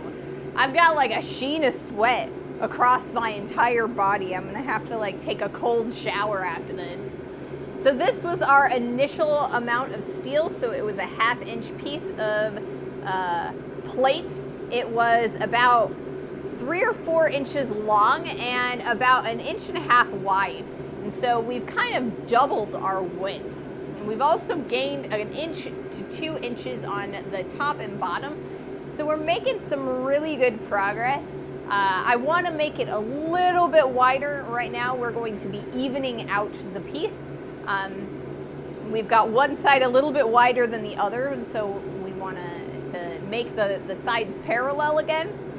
And then, you know, got a couple more flattening rounds and we're done. With this bit anyway.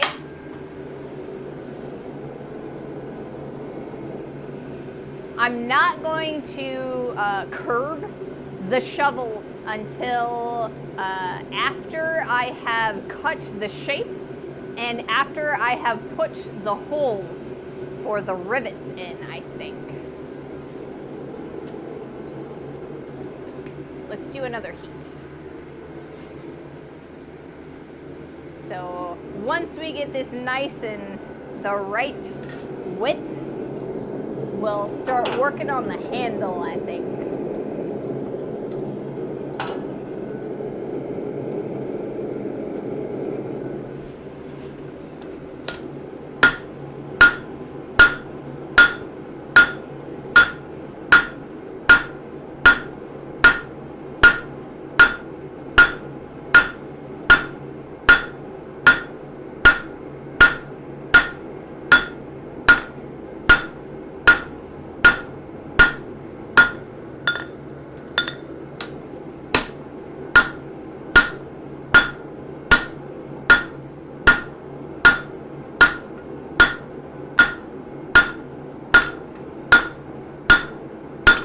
All right, we're gonna do one more heat. We're gonna focus in on that little bow in the center.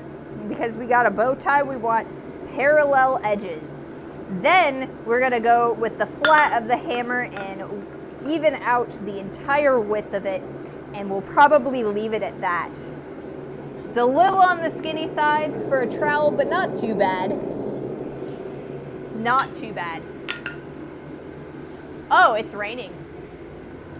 I guess it did open up and start raining. I was like, ooh, I smell the smell of rain. The ozone scent.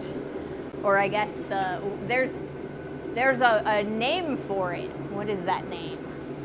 I can't remember. But it's starting to cool down a little bit because it is raining.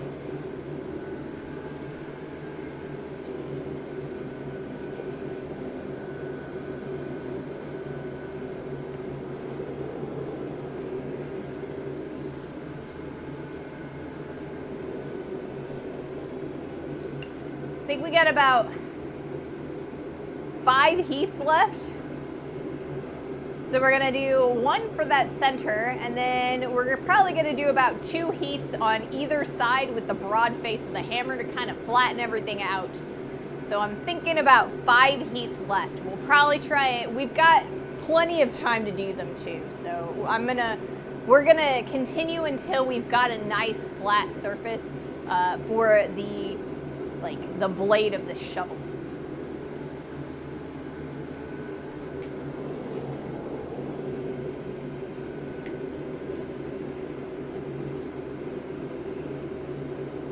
Man, I think after the stream, if it's still raining, I'm just gonna go walk out there.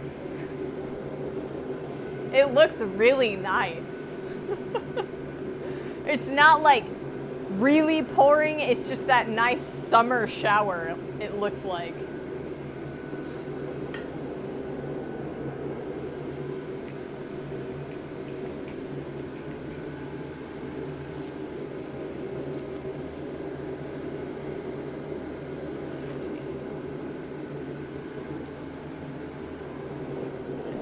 All right, let's do another heat.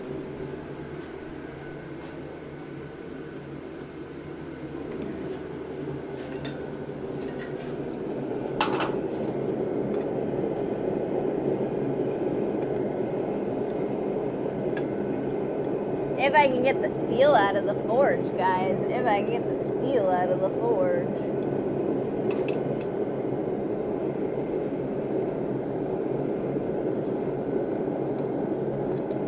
Ah.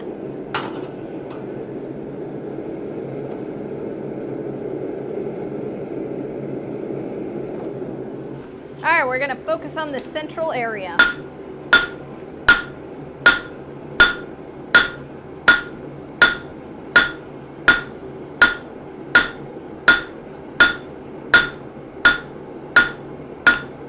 Woohoo, nice. We're getting there.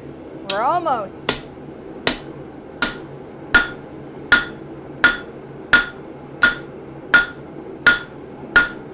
Alright. More heat. Then we're going to use the broad face of the hammer to get those little edges thinner so that it's the same thickness the whole way through. Pretty happy with that thickness.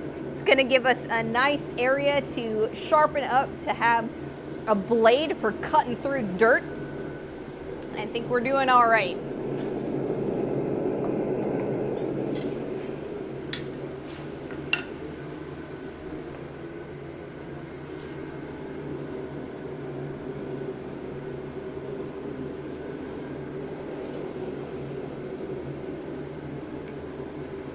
Whew.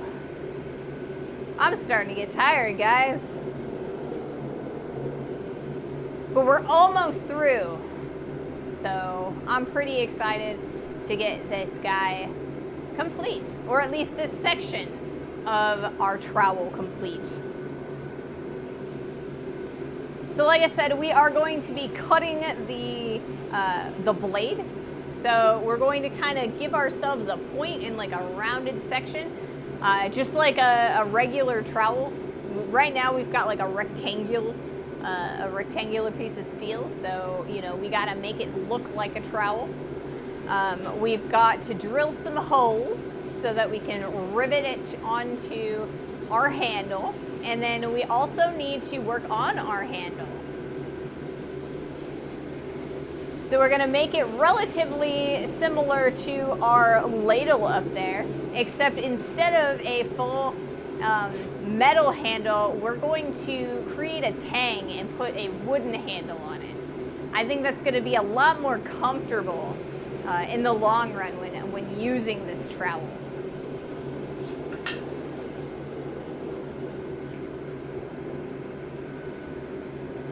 I really want to just like run out the garage door. I'm just watching the rain fall. I can't do that though because I'm hooked up to all my sound equipment and I've got my apron on and stuff. I can't just go out and play around and dance in the rain. I'll have to wait until the stream is over.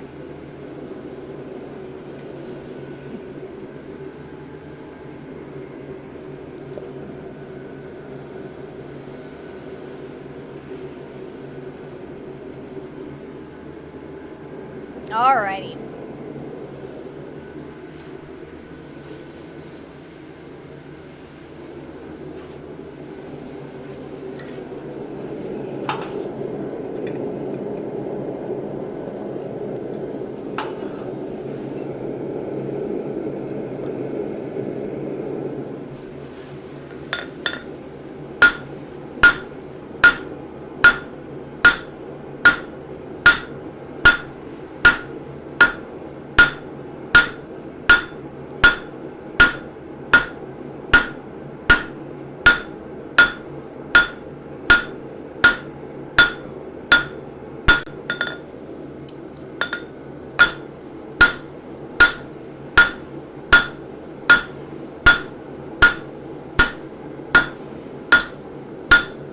One more heat on this side and then we'll flip it over.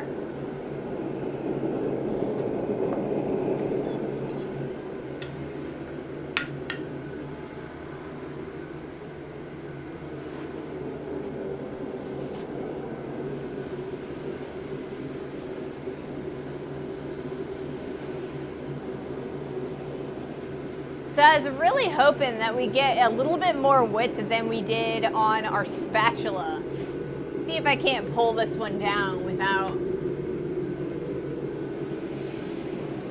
So this is kind of our spatula, and I don't think we've gotten too terribly much width or more width on this trowel than this spatula. And I think this spatula is a little bit on the thinner side, or like the skinny side. So I'm going to kind of keep this here, and we're going to see. Maybe we have gotten a little bit more, you know, because we're almost double this guy, and this is just under double.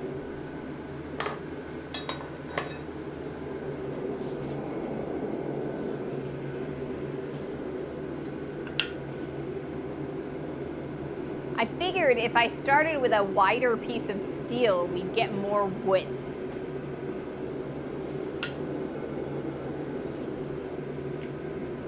You know what tool would be really appropriate for this is a rolling mill. I don't have a rolling mill, but that would be very appropriate.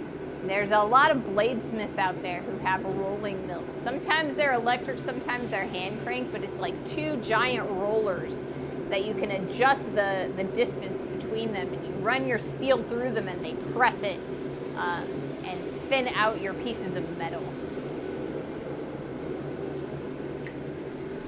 Let's move the camera real fast.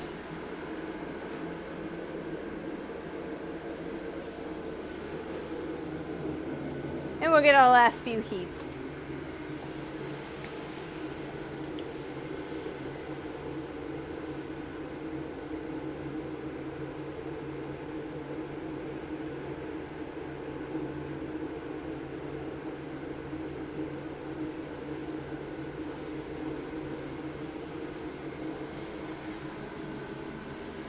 I'm gonna move around the opposite side. All right, let's do this.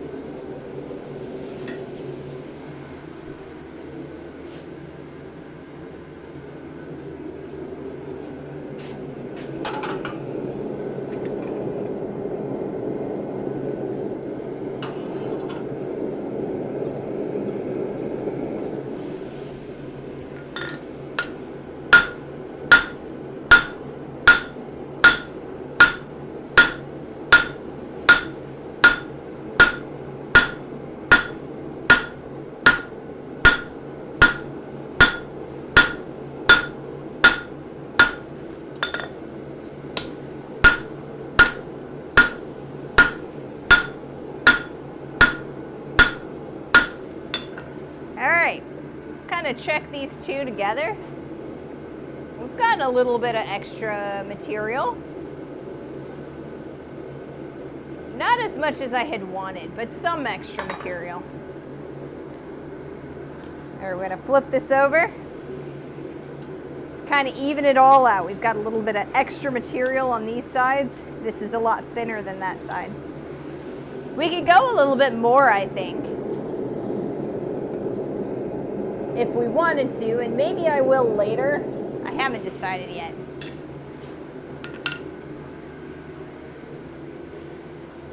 Got an ad that's going to be starting in about 3 minutes. So we'll have a couple more heats left after that's over. So we've got 2 more heats on the other side, and then I'll probably spend a little bit of time kind of shoring up the edges. So I've kind of added a couple more heats to our piece. I said 5, we've got 2 of those 5 left. We'll probably do at least a 6th.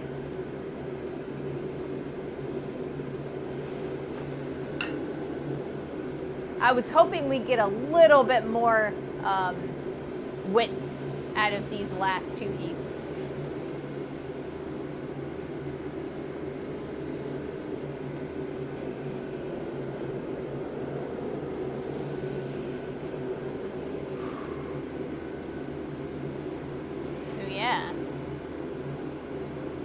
I think we're doing pretty good. When we go to round out the trowel, because trowels have like they're not flat, they have like a round. We'll probably use the swage block to get the curve in there so it's nice and regular.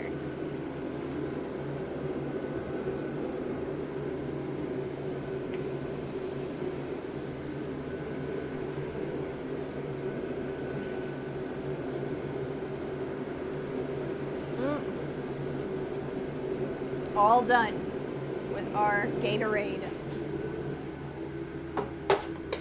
Whoops, I missed the garbage. Goodness. Goodness gracious. We might do a little bit of more thinning on Friday just to, we've got a little bit of extra thickness, so I might work a little bit more on the blade on Friday. We'll see how I'm feeling.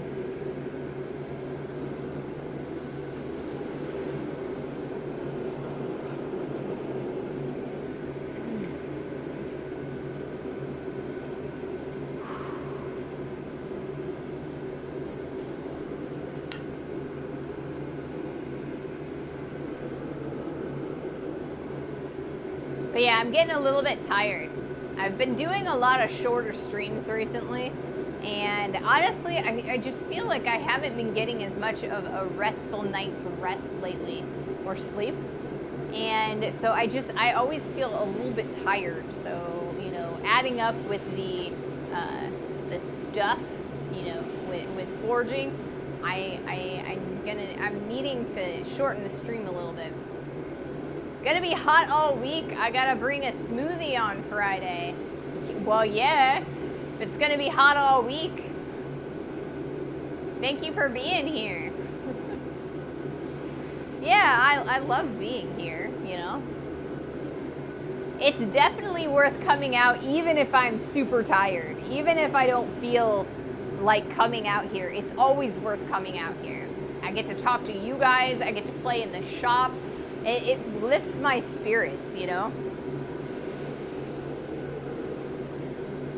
So, I love coming out here. I mean, even when you are a little tired, yeah. It's so much fun just being out here, you know? Just doing stuff. Anything. I get really depressed when I'm stuck in the house all the time.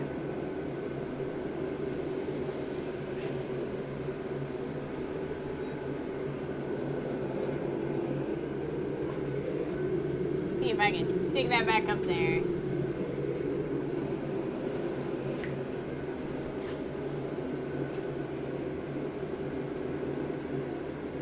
Goodness gracious. Like I said, I really want to run out the garage door and just dance around in the rain a little bit. I think that feels real good. Especially if it's a little on the cold side, like the raindrops. But I have the sneaking suspicion that the rain is like the perfect temperature right now. All right, let's do another heat.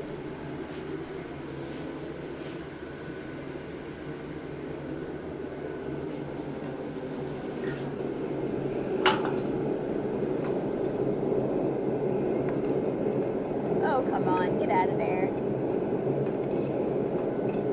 Get out of there.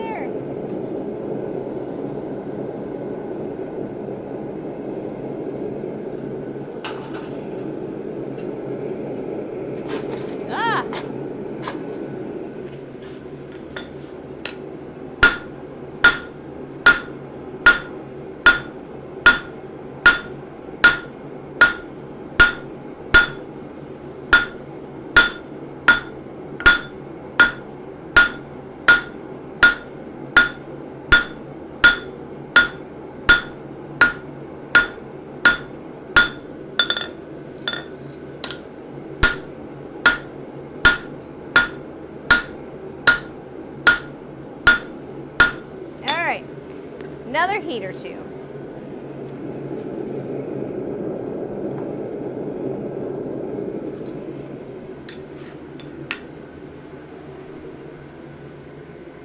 I can put a sandwich baggie over your mic for your rain dance, right? I'll have to turn the camera around so you guys can see it. I don't want to ruin my mic or, you know, my apron, so. That or, you know, I could go out the backyard. Then the cars passing won't be able to see me either.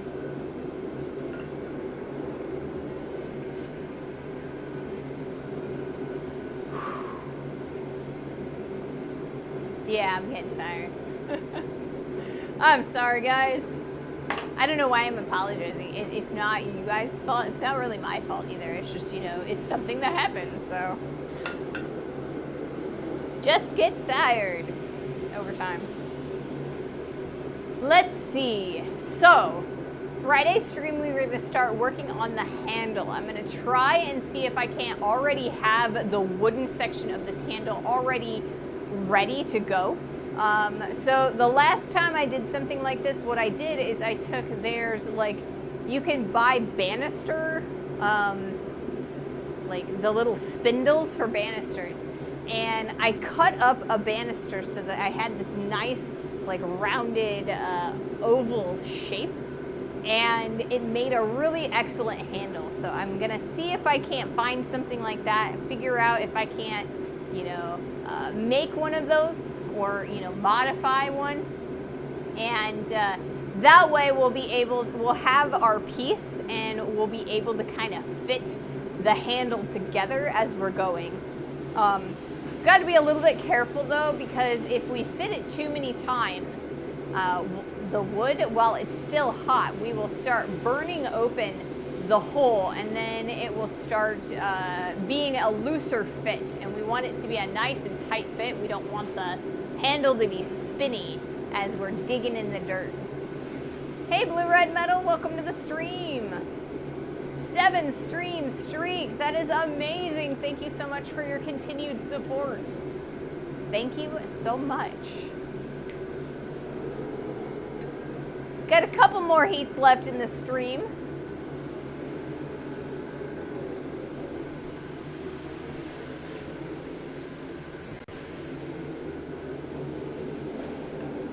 I keep catching my apron on the horn of the anvil. I put a hole in it the other day. Or I guess I put the hole in it today, but I made it weak the other day. And now I got a hole in it.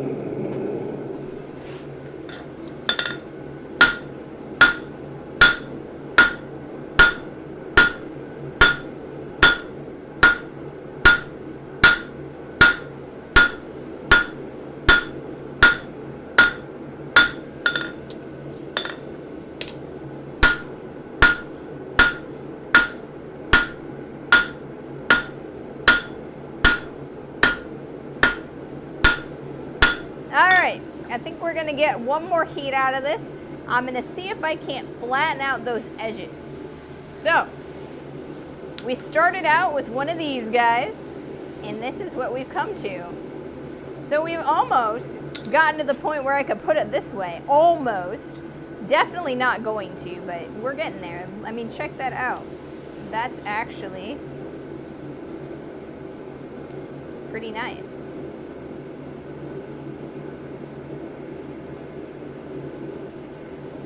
Not too bad, not too bad.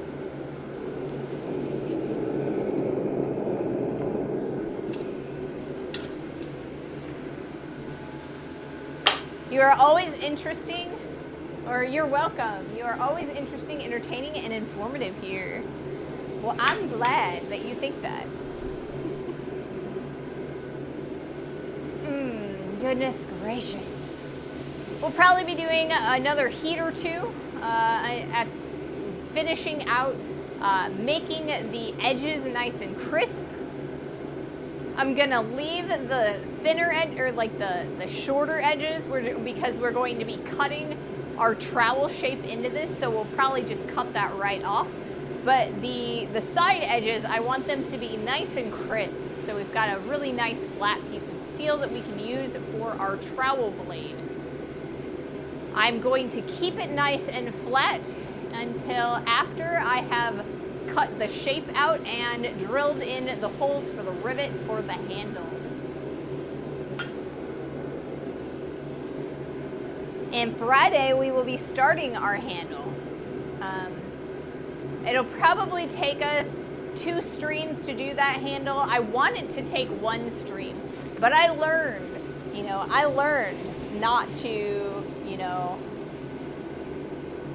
not to underestimate, more overestimate, because then if it takes less time, then that's a good thing, right? So that way I will have the weekend to make a new die for our guillotine tool or our blacksmith's helper that we made as our last project, and that's going to allow us to create a really nice transition between the neck of the shovel and the wooden handle that we are going to be putting on there. I still have to decide if I want to peen on the tang or if I want to thread it and screw on a nut at the end. I could always create a nut for it, make it a little bit more pretty than, just a hex nut. Woo! I think it's raining a little bit too hard for me to go dance in the rain now. It's getting real hard out there. All right, let's do another heat.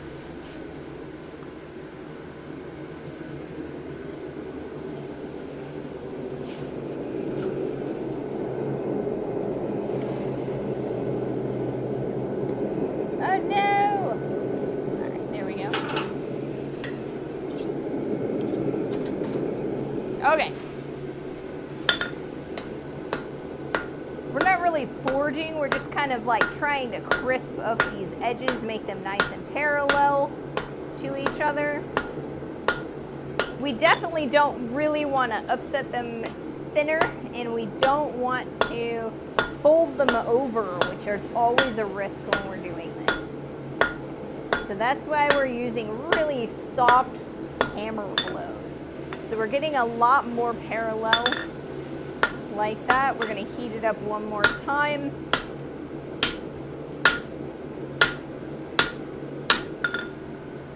And spend one more heat shoring up those edges.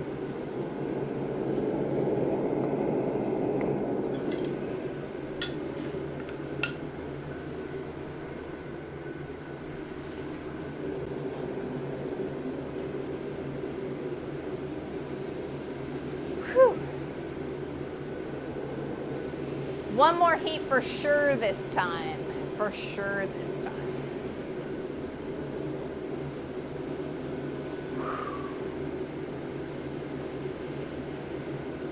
Definitely ready to take a shower.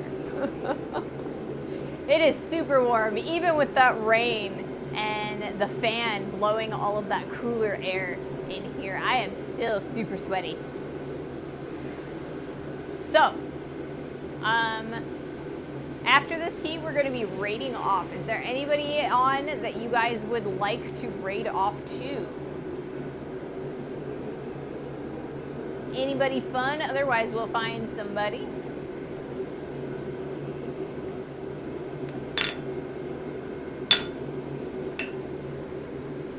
I gotta rehandle this hammer.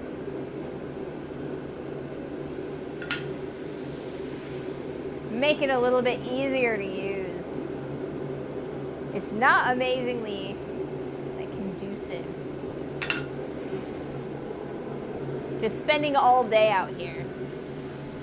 My other hammer, my old other hammer, I need to redo this one too, because the handle up here is all cracked, and so it keeps moving on me. But this is a much better handle than this one, even though it's a lot shorter.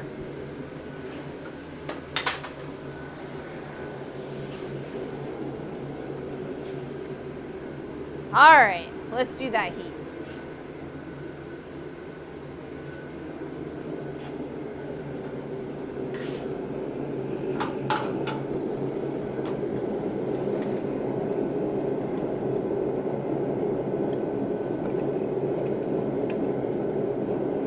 Maybe if I can and get this piece out of here.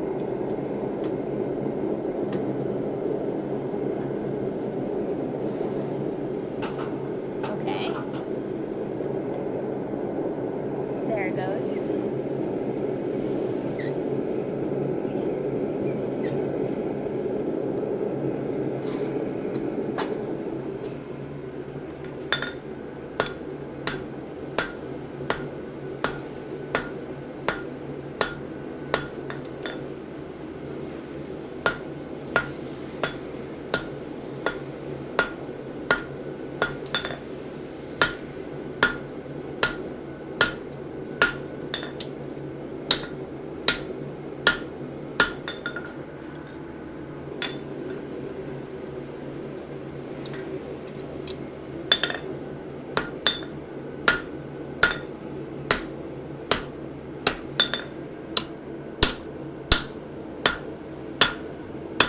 Not bad, not bad. It's pretty good.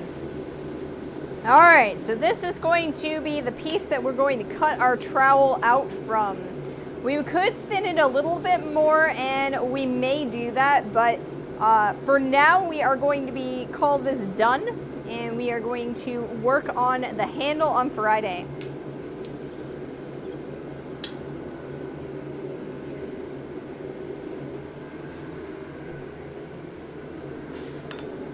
So thank you all for joining me today. I have had a blast. I hope you guys have as well. So, all right. Mary Milk Monsters is in Oregon. She raises goats and makes soap with the milk. Right now she is testing an e-bike that she cobbled together. Ooh, that sounds interesting.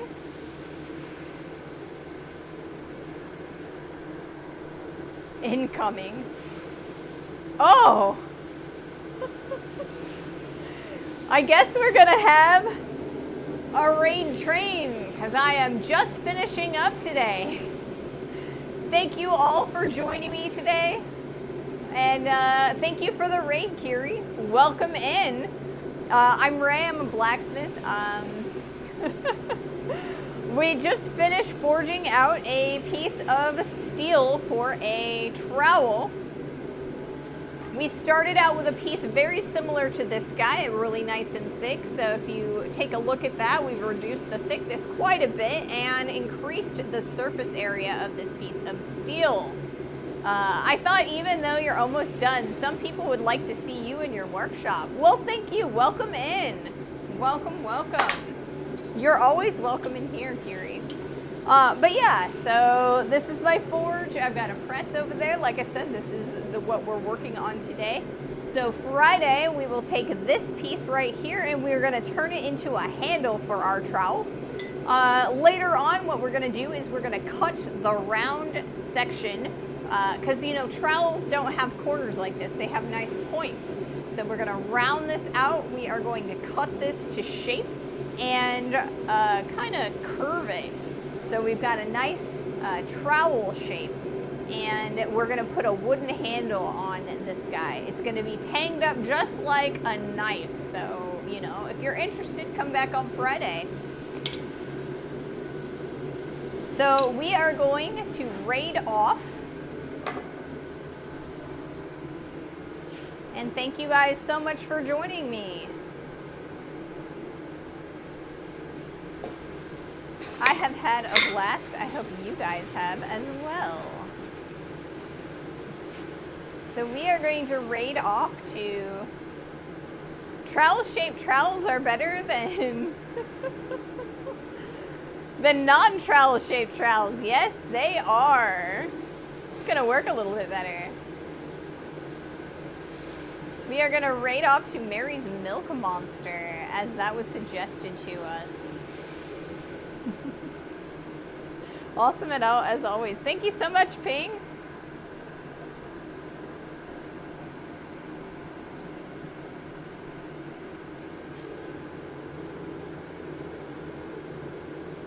All right.